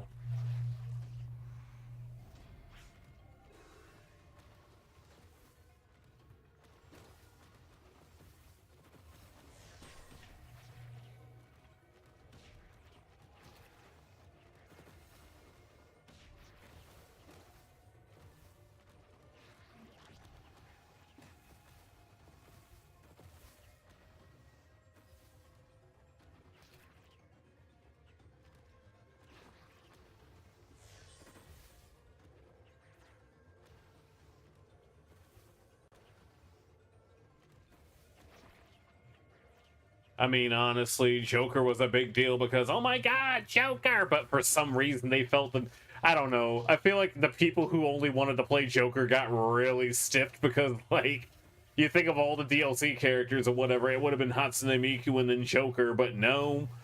It came out as Miku, Miku, Minecraft, then Joker. We still have fucking SpongeBob and Patrick coming. I'm like, but why though? I am certain the only reason why SpongeBob and Patrick will be in the game is because I think like the parent dev company is also the people who did the Nicktoons racing game that's been out. They're like on their third game. And honestly, I thought the Nicktoons one wasn't too terrible. But like freaking SpongeBob though.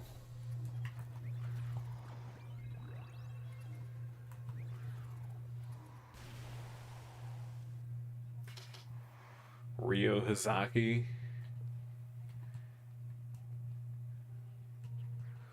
Honestly, at that rate, they may as well have just made a non-buggy version of freaking All Stars Racing Transformed, because I liked All Stars Racing Transformed, but the PC version, by the time I got it, was apparently dead. Fuck off.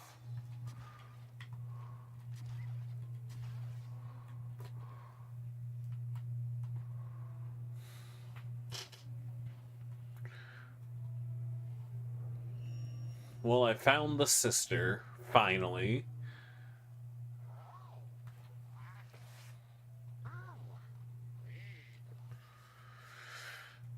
Dimension sensor. Oh my god, there's even more crap I gotta buy. Or farm, I guess.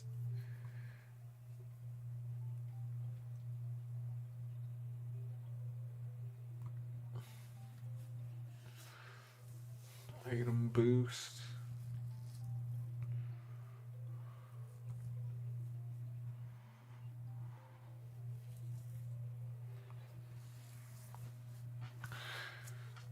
I can't buy any of these. That's fun.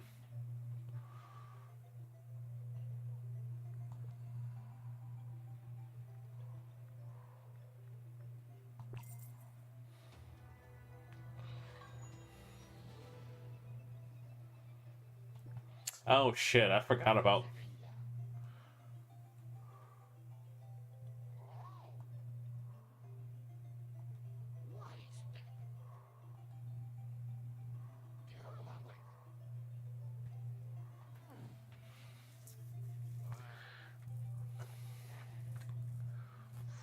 Well, well.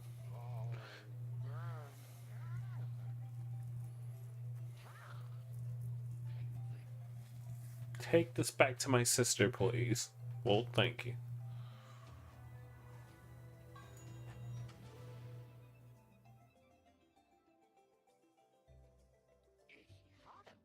I'm counting on you. I will say the fun thing about cross racing also is I love that there's crossplay right out the gate. It's like some of the most random games out there that I've played lately have all had crossplay, but like the shit that I feel like could actually use it, like Capcom and its fighting game collections and everything, no crossplay. The random Pac-Man Battle Royale game that Namco put out a little while back that nobody talks about, that has crossplay.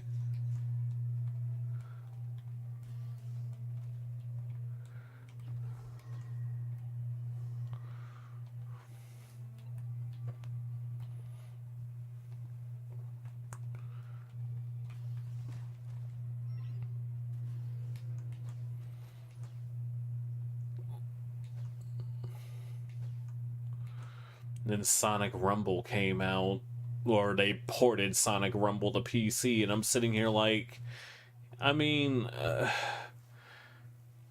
I'll play it if I feel like it, but like, if it doesn't feel good to play. I know that sounds kind of dumb, but I'm going to assume it had to be because I was doing the tutorial stuff still, but like,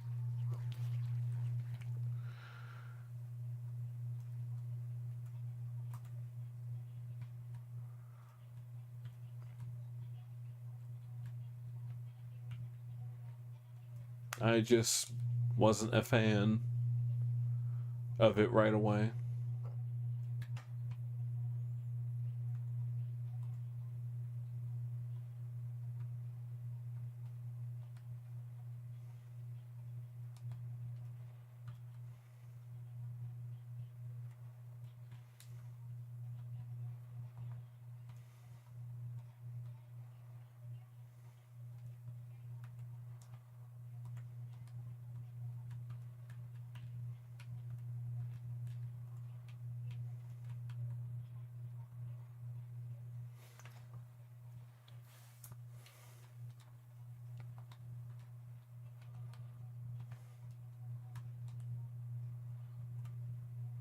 He was like, "Why are you such a dick to me, man?" Because you fucked my sister, Wreck-It Roseanne.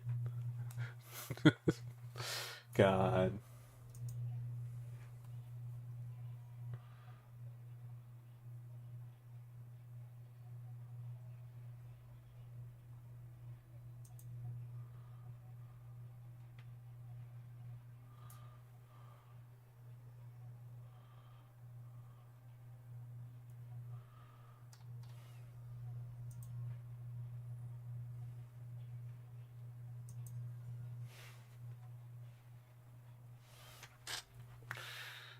Okay, so I guess I'll go through here, down. No, I gotta go out through here, down there. So let's keep it going.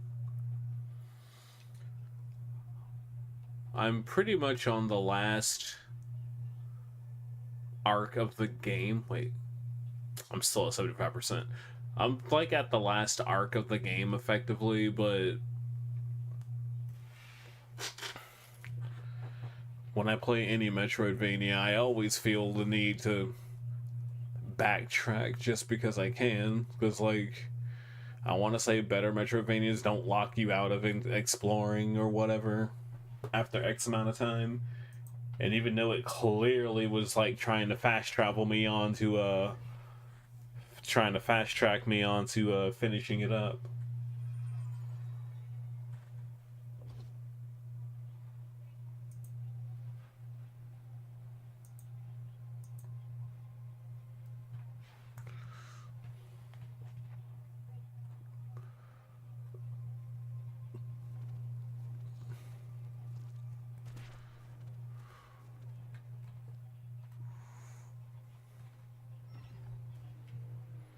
I'll get my one little pickup that happens to be in this little corner.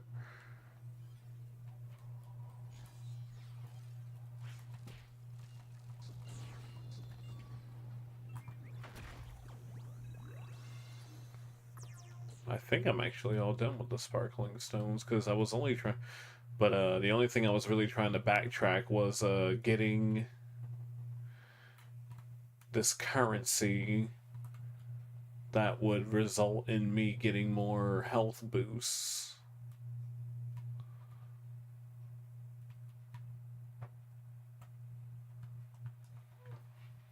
No, well, it's gonna be another flask. Get in the flask.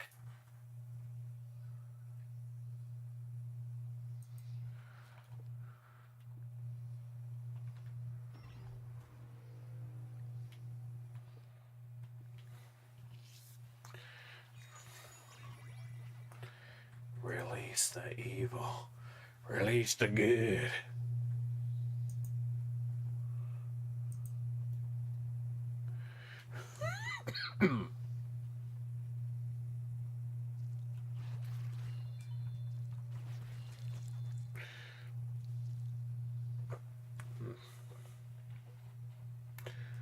But still, I still feel like I can't really recommend this game the way it is. I don't know. If you don't mind Metroidvanias where everything is entirely too large for no reason, then go for it. It's one of those games I'd probably give like a 6, but not be able to like explain myself properly, which is why I'm not a game reviewer. What might be garbage for me, someone else might absolutely love.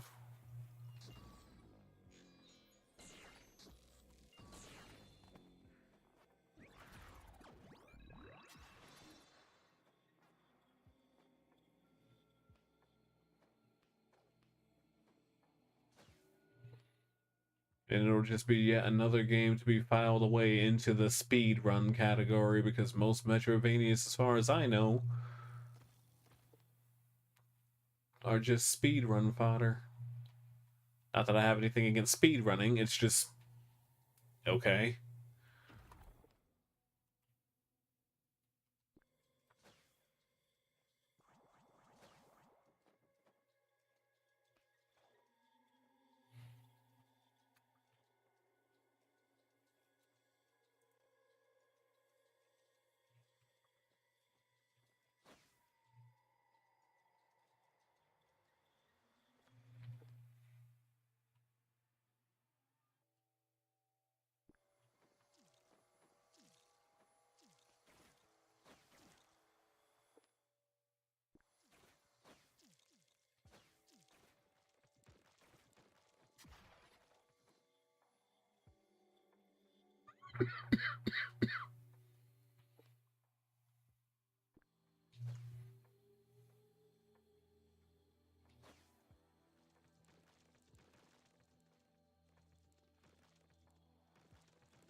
Do, do, do.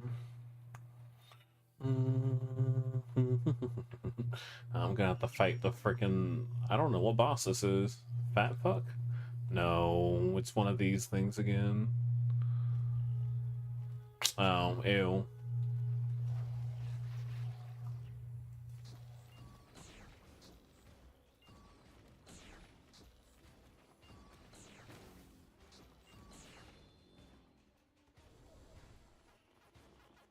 Use up all of my energy so I can't eat.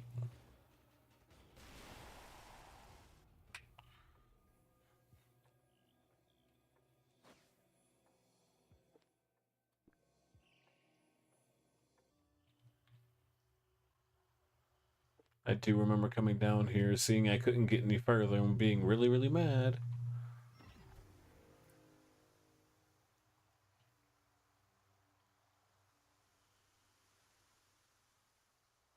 This is where that NPC was I couldn't reach before.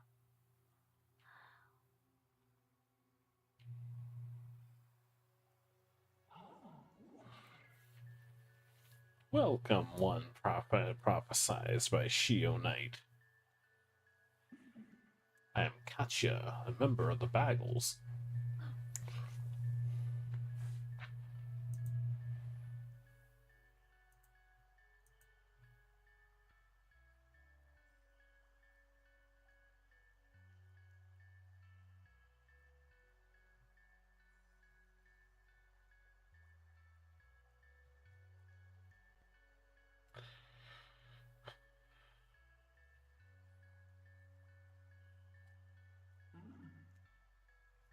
That is Balgus' guiding light. Our mission is to assist those with similar goals to us without breaking the rules of this world.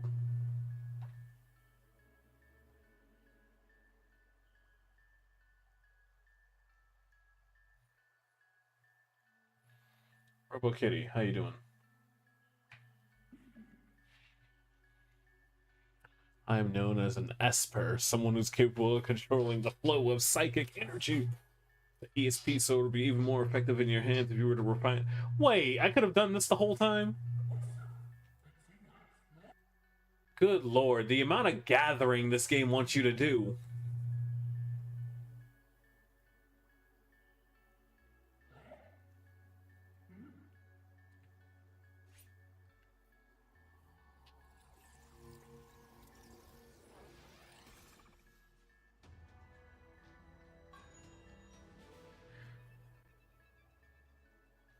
It has a slightly longer range than level 1.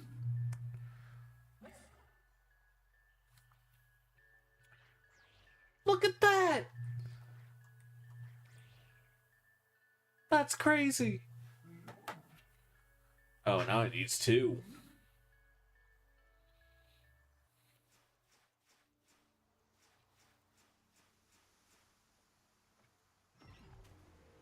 I could have been doing more damage this entire freaking time. Ain't that a bitch?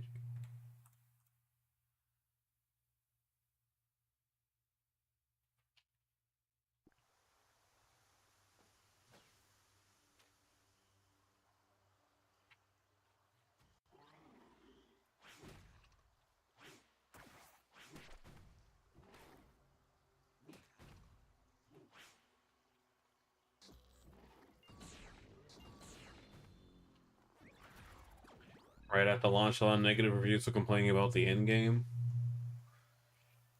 See, most of the complaints I've seen, and honestly, rightfully so, was that the rooms are too big. Like, I know that's like, in some cases, that's kind of a non-issue, but like, I understand every room is a set piece clearly, and they just really want you to look at everything. Look how beautiful the artwork is and all of that, but like, oh my god.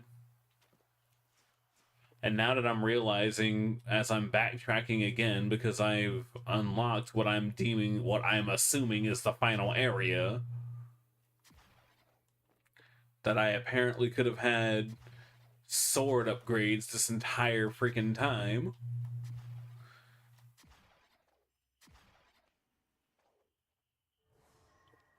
Kind of annoys me. But it's also one of those cases of, this is the kind of Metroidvania that, like, you need to immediately backtrack every time you get a new mobility upgrade. Which I kind of stopped doing after I got the ground pound, because this game is kind of, in some ways, more open-ended than most Vanias. But it's more of a case of, it's not open-ended, you just need to go back and get that shit eventually.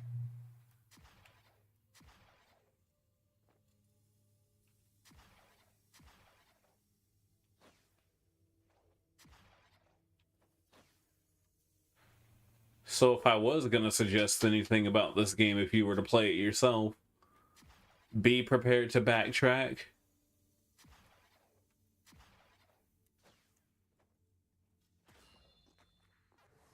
Like, it's nice to, it is actually pretty nice that if you see a pickup you can't grab, it's marked on the map, so you don't have to, like, awkwardly, map it out or something like that. But that's what your map markers are for, that I've hardly used this playthrough.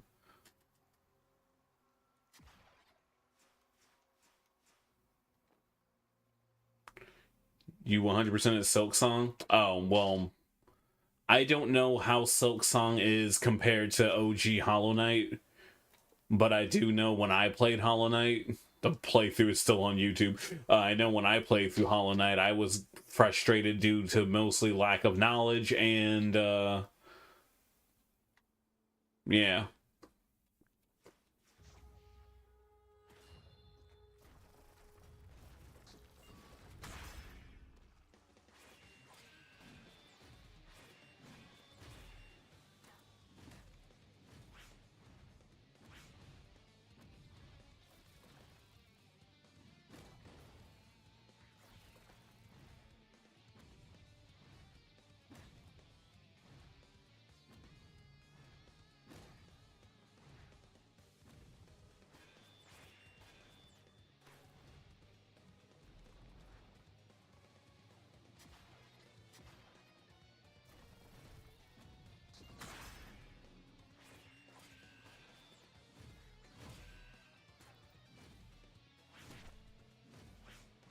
I can't parry to save my life. Because that's what they want you to do, clearly.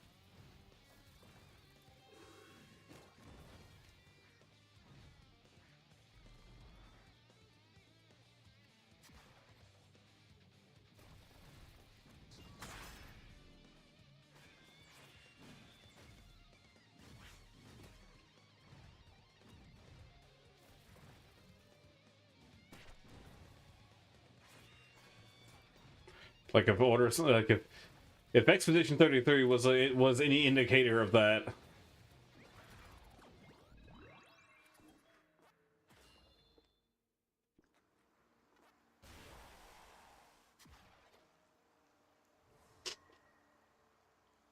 Silk Song is no joke, about 50% bigger. Oh boy. See, when I played Hollow Knight, I got the bad ending. And at that point, I was kind of just done with it. There's a lot of shit I didn't know was it. Like, again, for me, it legit was an issue of lack of knowledge. And then learning stuff about it after the fact, I still feel like I wouldn't have been able to do much of that game myself without getting so frustrated with it that I would just want to put it down and not bother.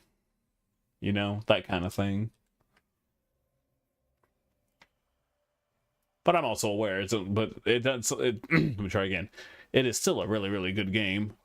I guess if anything, I'm just used to the Symphony of the Night inspired games with RPG elements on it, because in those games, I can eventually just get strong enough to just kill shit outright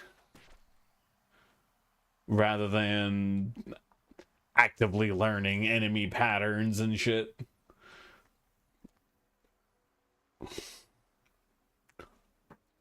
You know, the easy way. Wait, there's a bad ending where you get Hornet killed? I was under the impression that becoming the next Hollow Knight TM trademarked OC Do Not Steal was the bad ending. See. Bad ending, lame ending, neutral ending.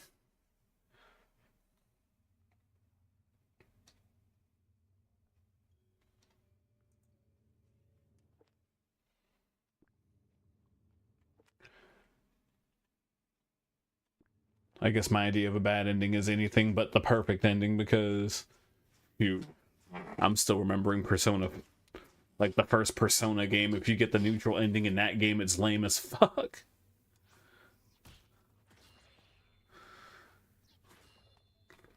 The first ending isn't a good ending, but you haven't actively ruined the world. Okay.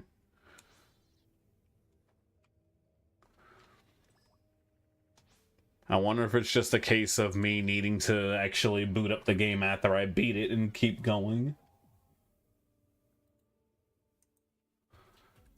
Which is probably what my issue was with it. And I think it was just out of frustration. I'm like, okay, I got the ending. I got end credits. I'm done. Lot of death.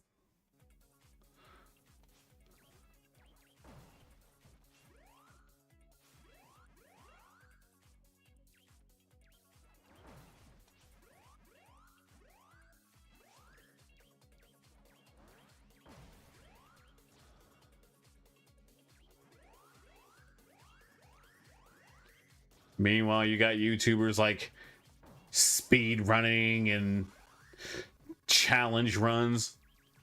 Scott Falco did a hilarious video where he modded in a gun.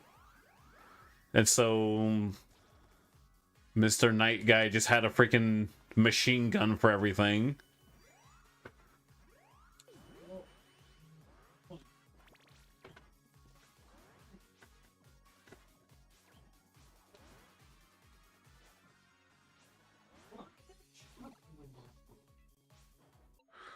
Also ending for 100% the DLC and beat a 41 boss run. Link the fire, kick the can down the road. Ending 2, all requirements for ending 3, but accidentally kill Horn. Ending 3, stop the plague for good. Ending 4, 100% DLC. 41 boss?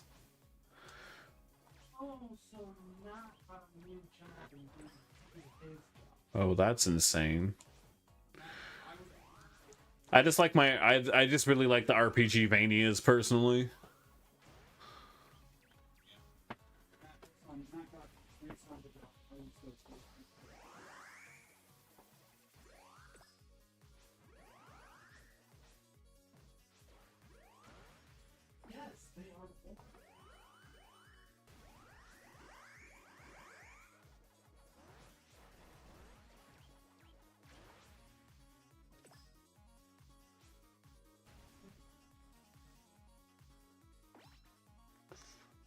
Oh my god.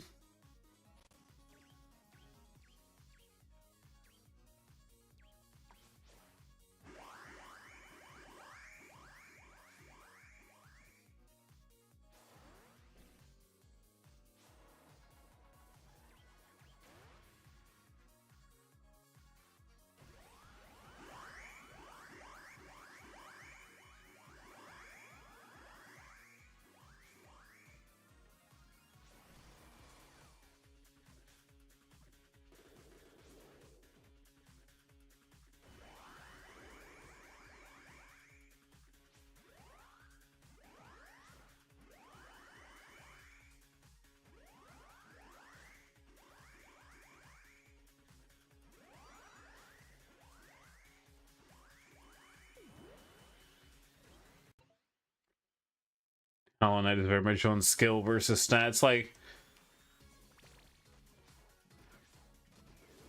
It's like, insult or not, it seems like they really wanted to attempt to have their own Hollow Knight TM, but like completely miss what made Hollow Knight great. And it's like, who's gonna take, hey, here's our Pac-Man version of Hollow Knight. Our Pac-Man themed Hollow Knight, seriously.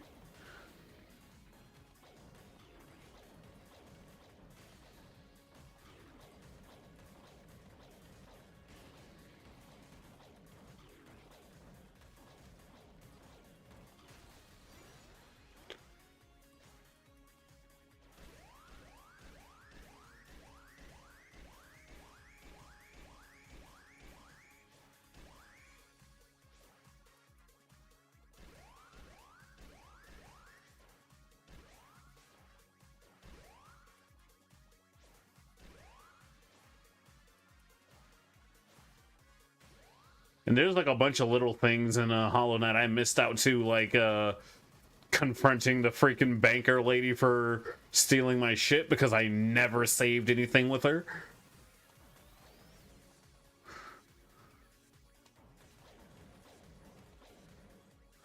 I honestly saw no reason to, and I just didn't want to bother having to go all the way back to her if I needed it. So honestly, sometime in the future, another Hollow Knight playthrough might be in the cards.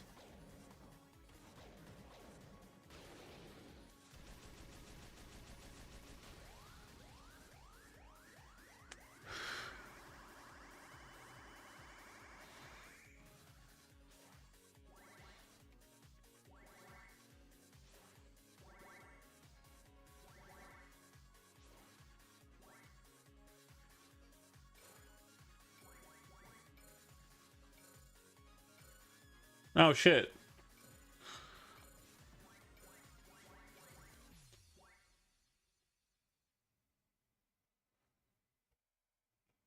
She just seemed weird.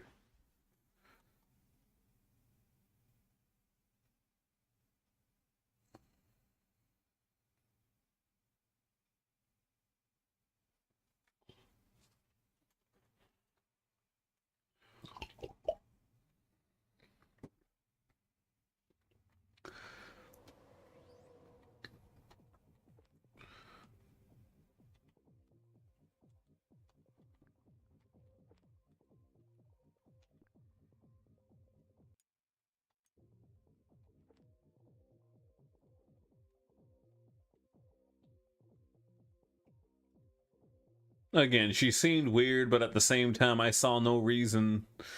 But I guess it's more, I just saw no reason to, go to her because I knew for a fact I was gonna die a lot. And I'm like, cool, take my, at the time, I think I had like 100 geodes and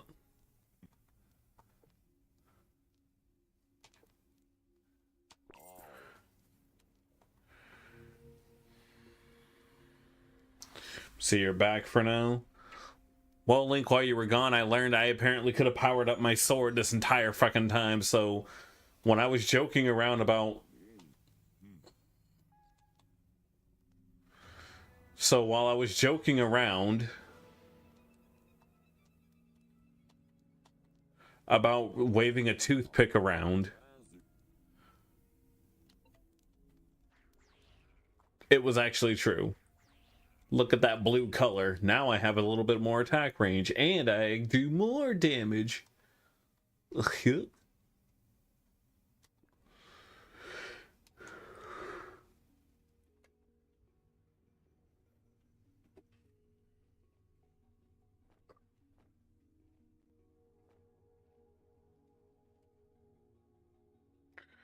Silksun doesn't have any scammers. You can shock you to turn $80 into a necklace, and the necklace could be turned into $60. But the necklaces are not lost on death. It makes you feel better about the fact you went through the majority of Astral Chain.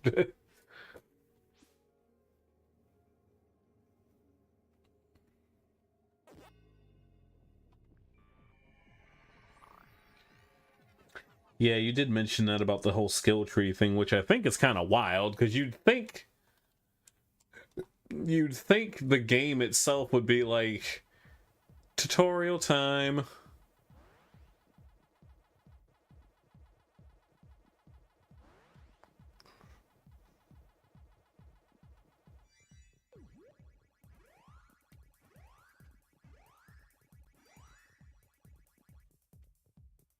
And the sad thing is there's still a good chunk of these mazes I haven't found yet.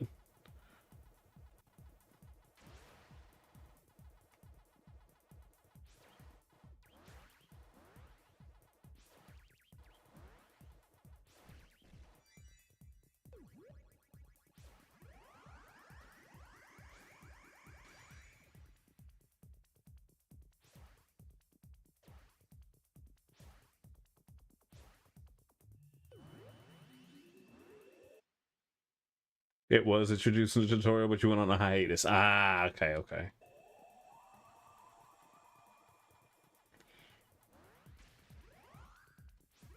One of those non-intrusive skill trees. You got other games out there that will, like, talk your ear off about it.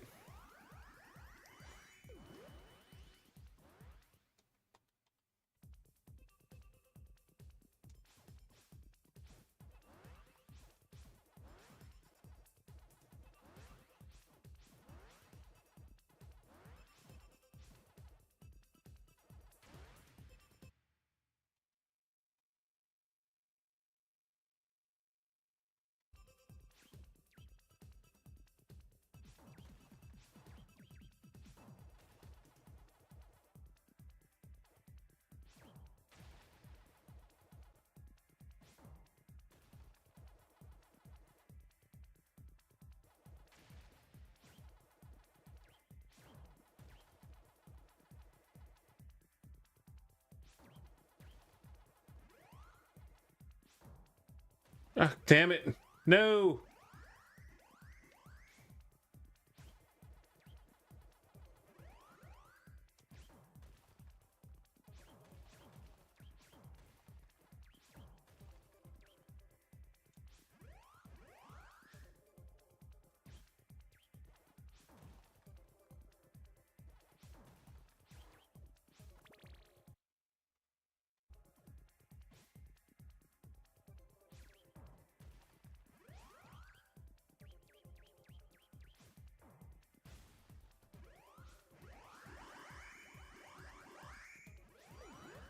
Big pack.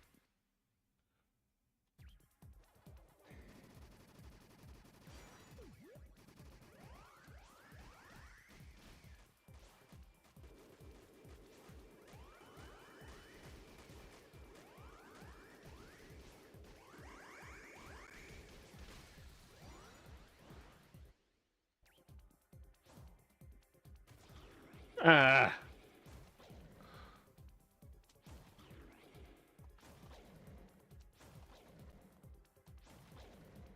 And to think I did the poll being like, hey, what horror game? I don't know. I completely mischaracterized this game as a freaking horror game, as a quotation mark spooky or horror. But yeah, there was a whole bunch of freaking unsettling moments in it, but like horror, no.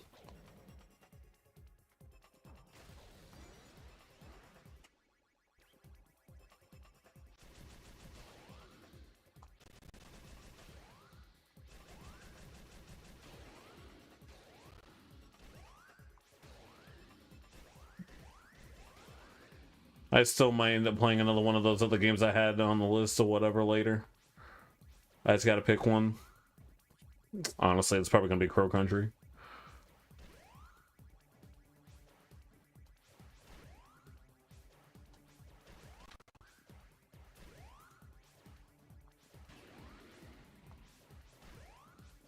That's what I get for trusting video game trailers.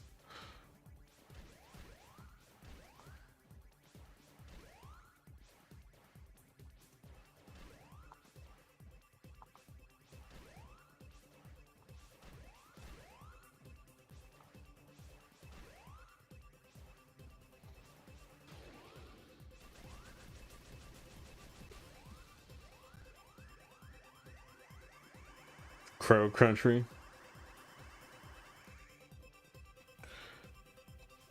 Oh yeah. Bloodwolf hates it when I play Resident Evil games.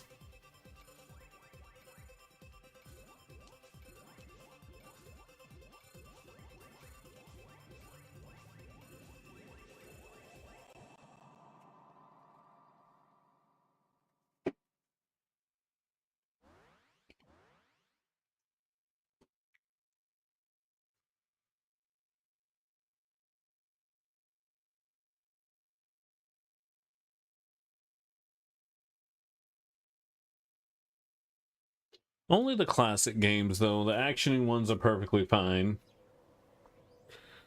The action ones are perfectly fine. Obviously, they're easier, but like, I can't help knowing what I know.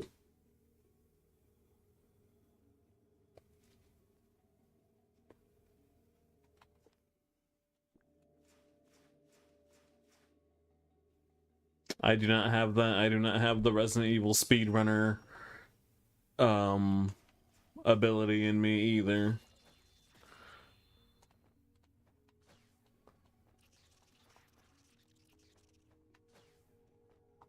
Well, that's not entirely true.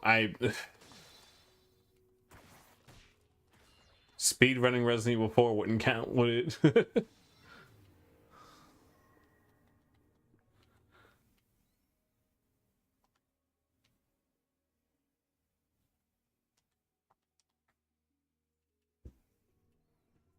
I tend to overthink puzzles. I mean, yeah.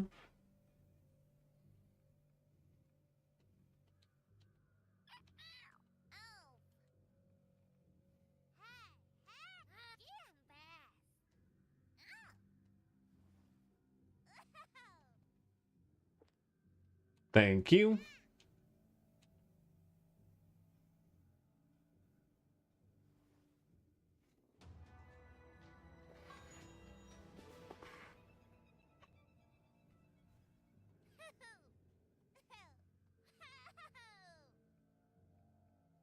That little thing is never getting fed.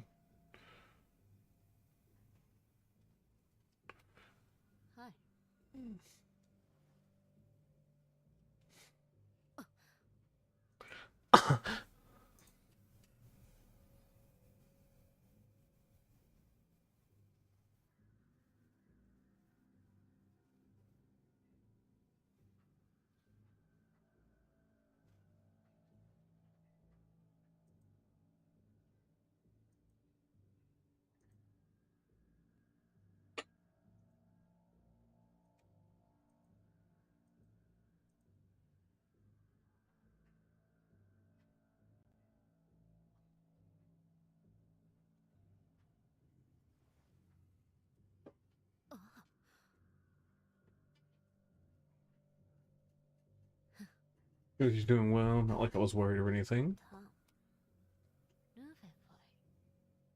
I'll tell you about a place you'll find intriguing. Oh, snap.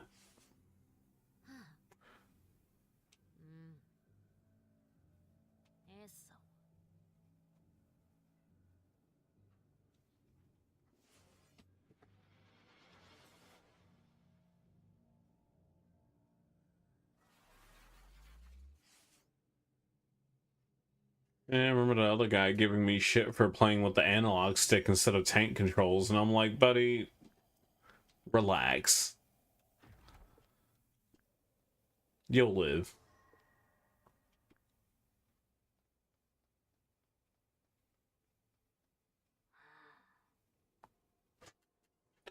It was way back when I was playing OG, when I was playing the Resident Evil 1 remake.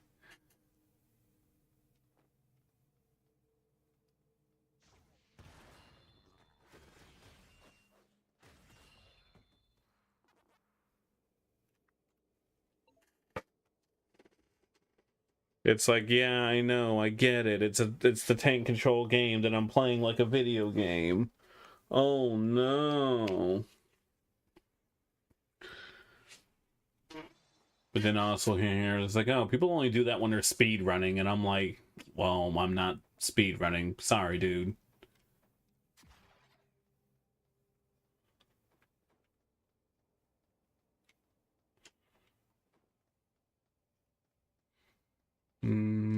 I can't get up there. Ow.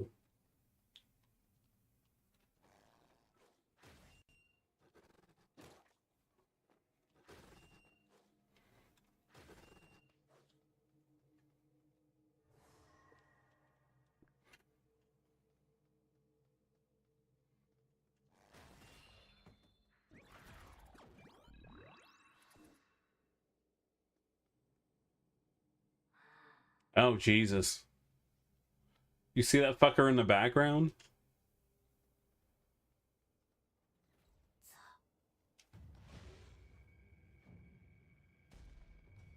Okay. Hello,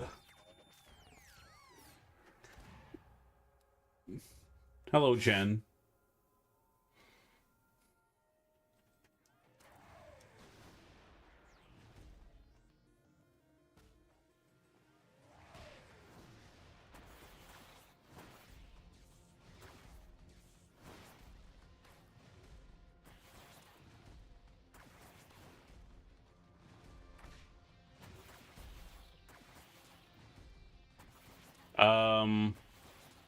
I think it's locked in it. Okay. Never mind. I thought it was locked in an AI loop for a minute. I'm like,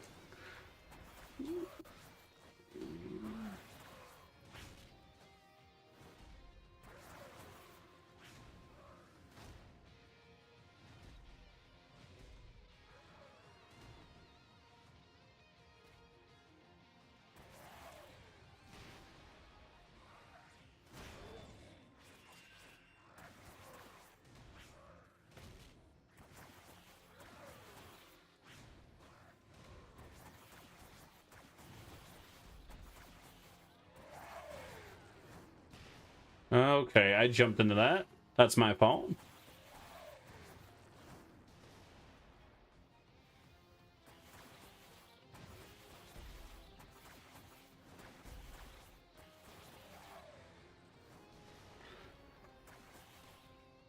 This extra attack range, though, I'm really feeling it. Oh my god, I just said the thing, didn't I?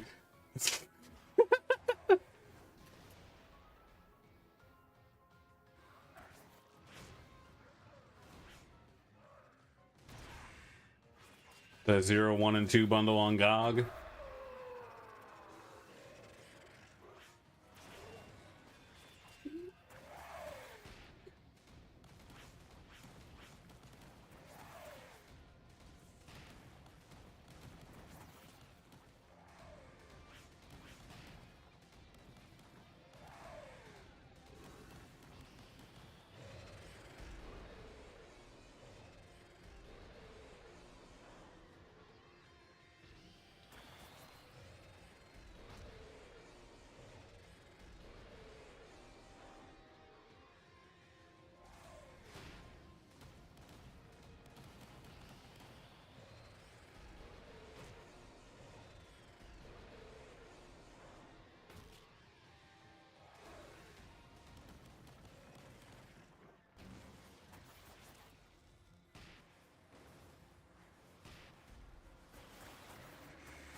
Energy grenade! Oh. It doesn't like the grenade. Oh shit, never mind.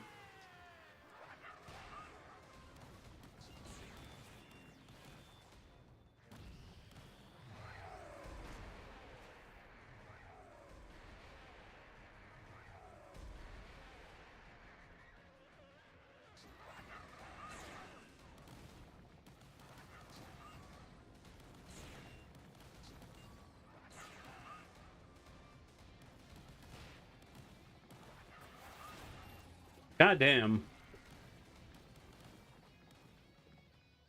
Interesting. So this is just an optional thing, clearly. But, like, holy shit.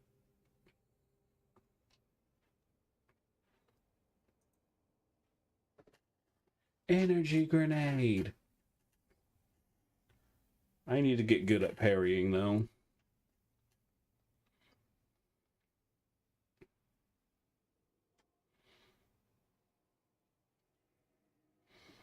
Jackal Claw.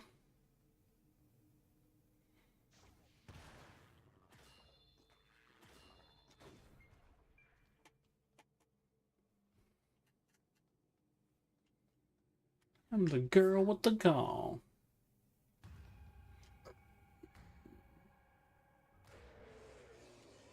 I wonder if I can...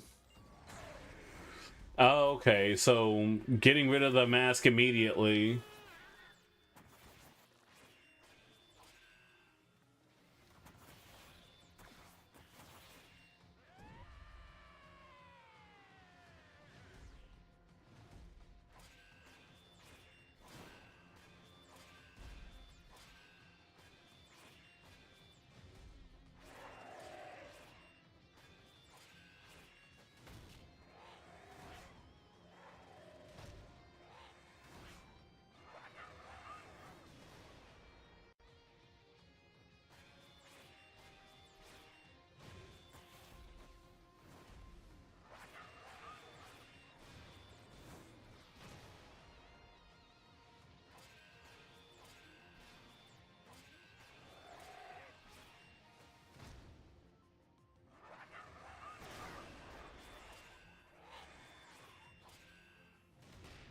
Ah.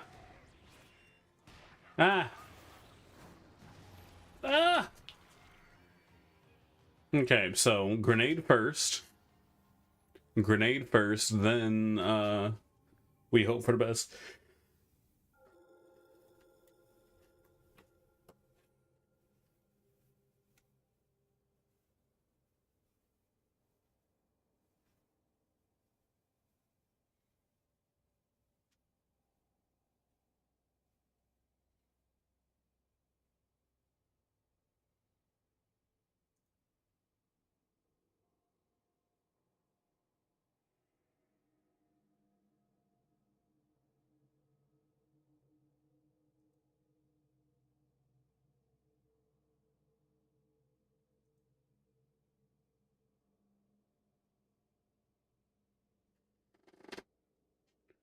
Okay, again.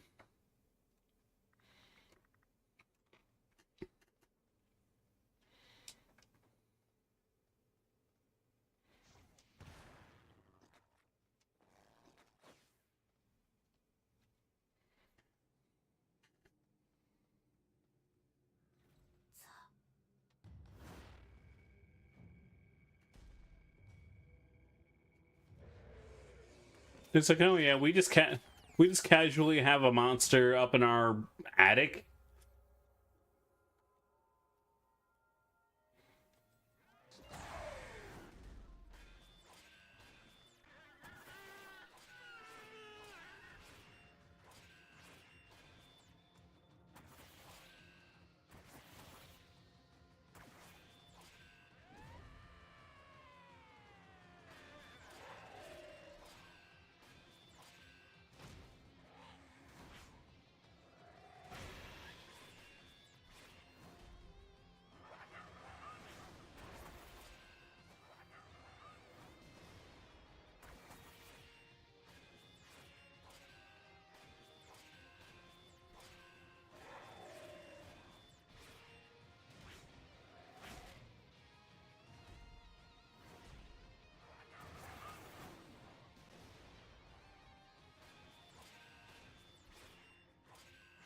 Come on.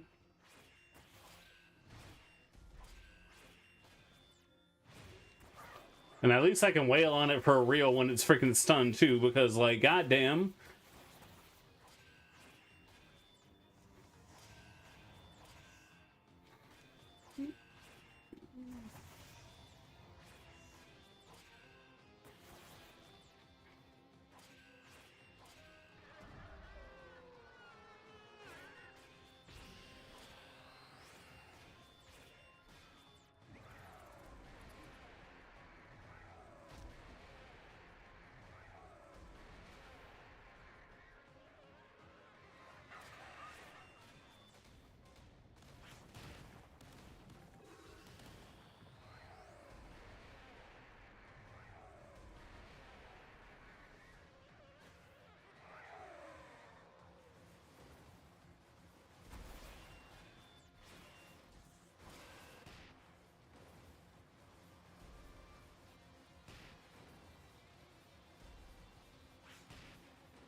And okay.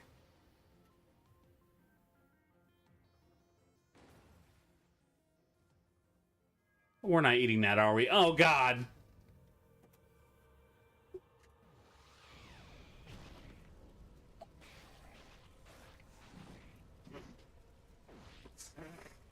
Ugh.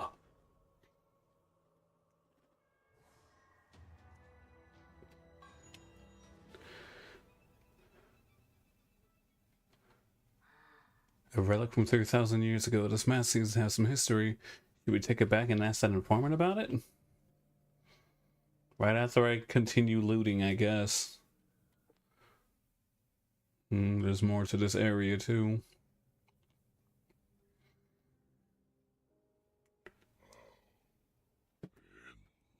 Okay. Random guy. I could have missed this entirely. Are you also a member of Balgus? See, you met PJ or Katya, I take it. I am also a member of Balgus. I am certain our technology and knowledge will be of great use to you. Why are you helping us so much? That is a good question. Why are you helping so much? Balgus desires nothing more than the annihilation of Gamp, but we would be at a disadvantage in the spotlight. Instead, we lend our powers to like-minded individuals. What I can do for you is unleash the potential of your Gaia. Oh snap.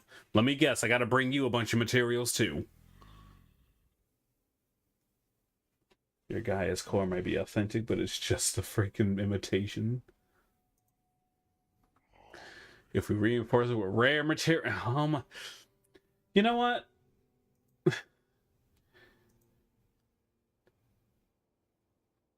This may not be an RPG Vania, but they sure as fucking expect you to freaking farm material like it is.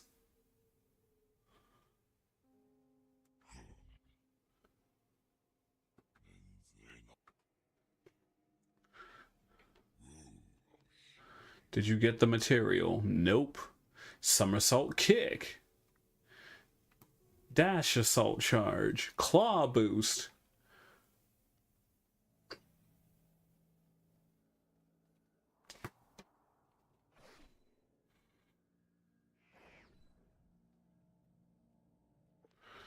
All right. Another boss? Yep, it's another boss. Or not?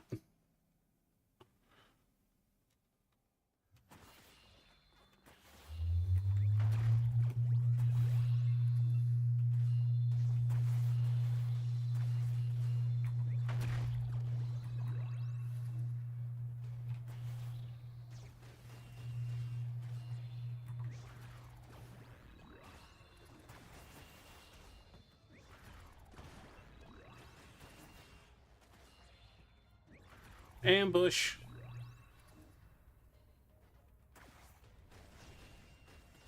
If I had just held forward in that extra area, at the end area, I mean, I'll be honest, I'm kind of glad I backtracked. I got a damage boost, but like, still.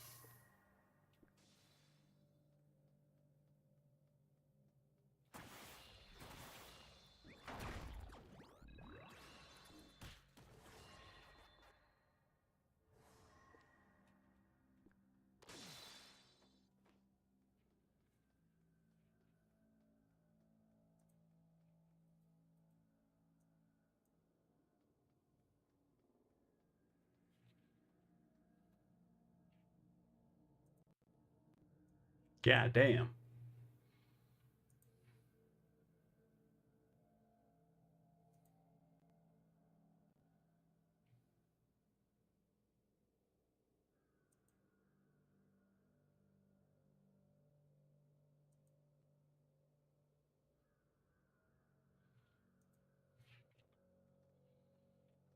Headset is beep. Oh no. Oh, intestines. Ew.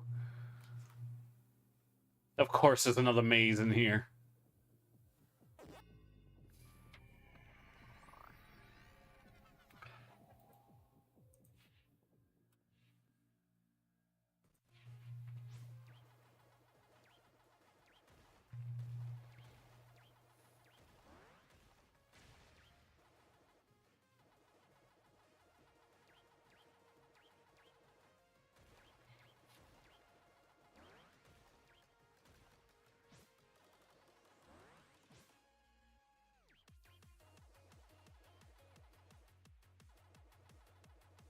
We interrupt this.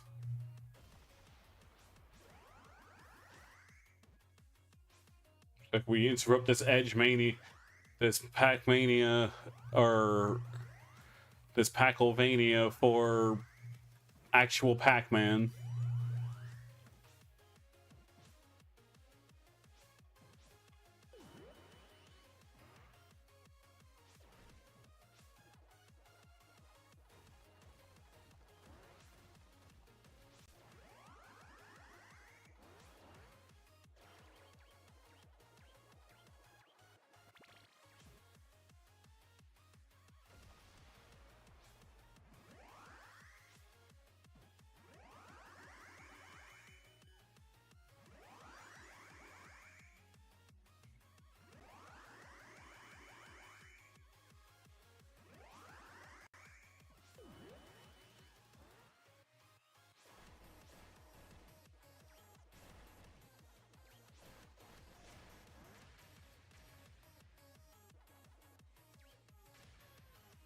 Fun little reminder, why yes, we do own the rights to our Pac-Man.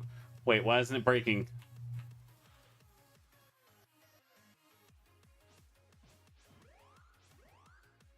Why didn't it break?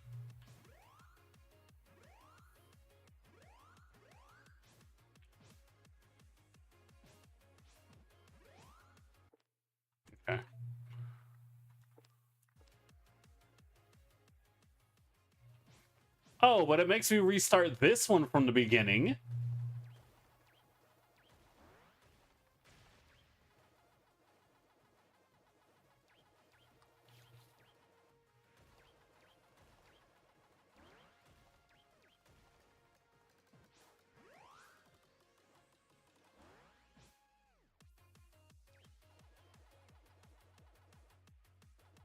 This game is so inconsistent.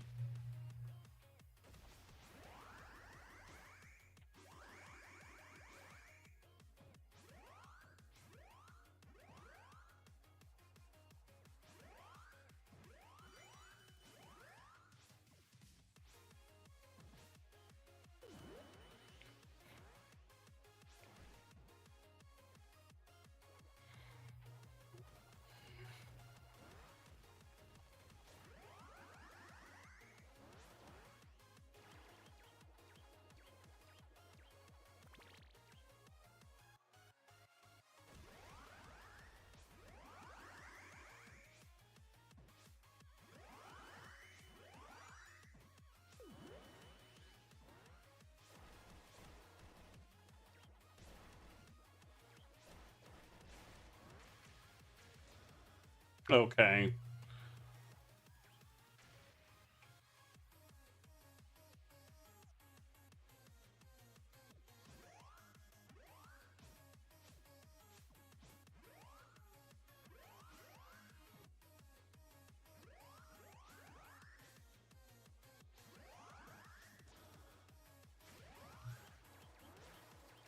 Oh, I just had to eat more ghosts.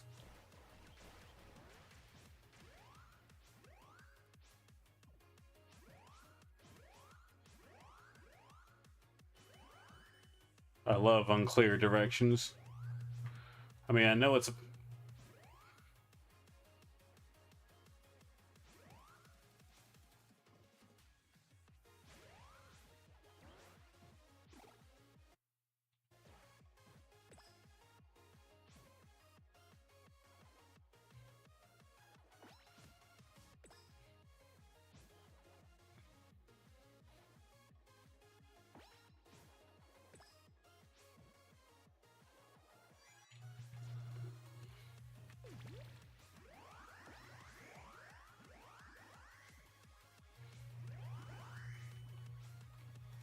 Eh.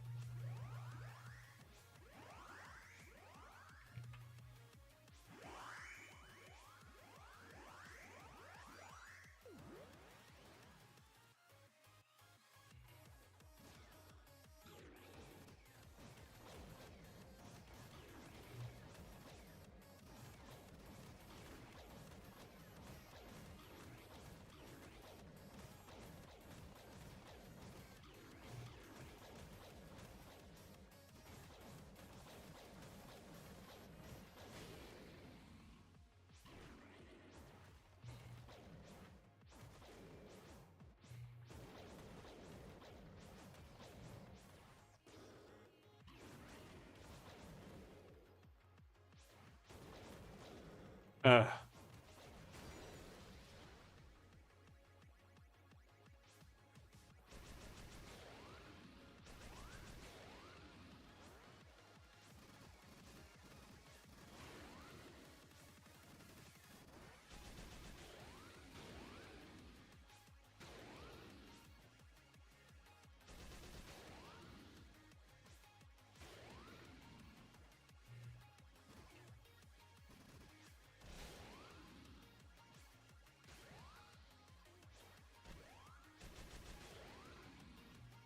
Come the fuck on.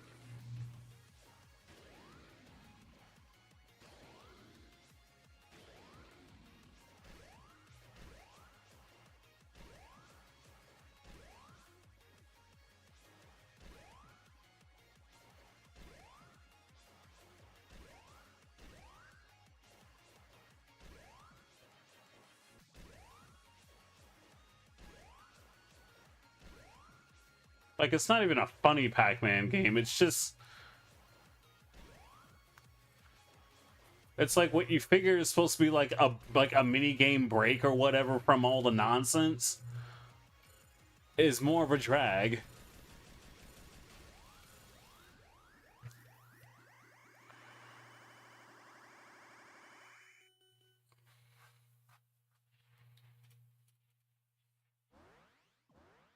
I ain't get shit.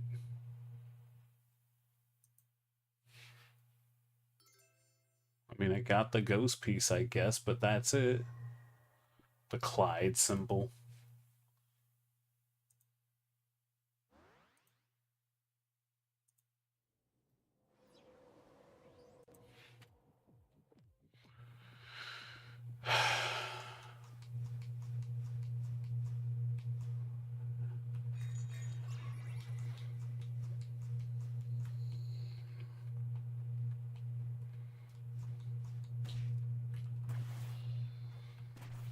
It's still $40? I figured the base game would at least be under 20 at this point. Oh, Legendary Edition. Okay. Well, that's different then.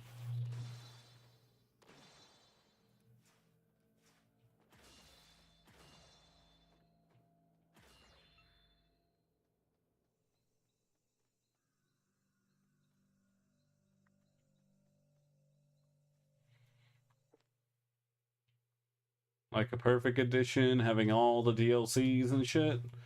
Alright. I'm about it.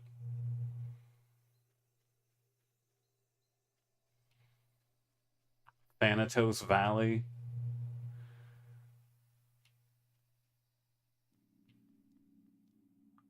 Hey, look, it's a campfire.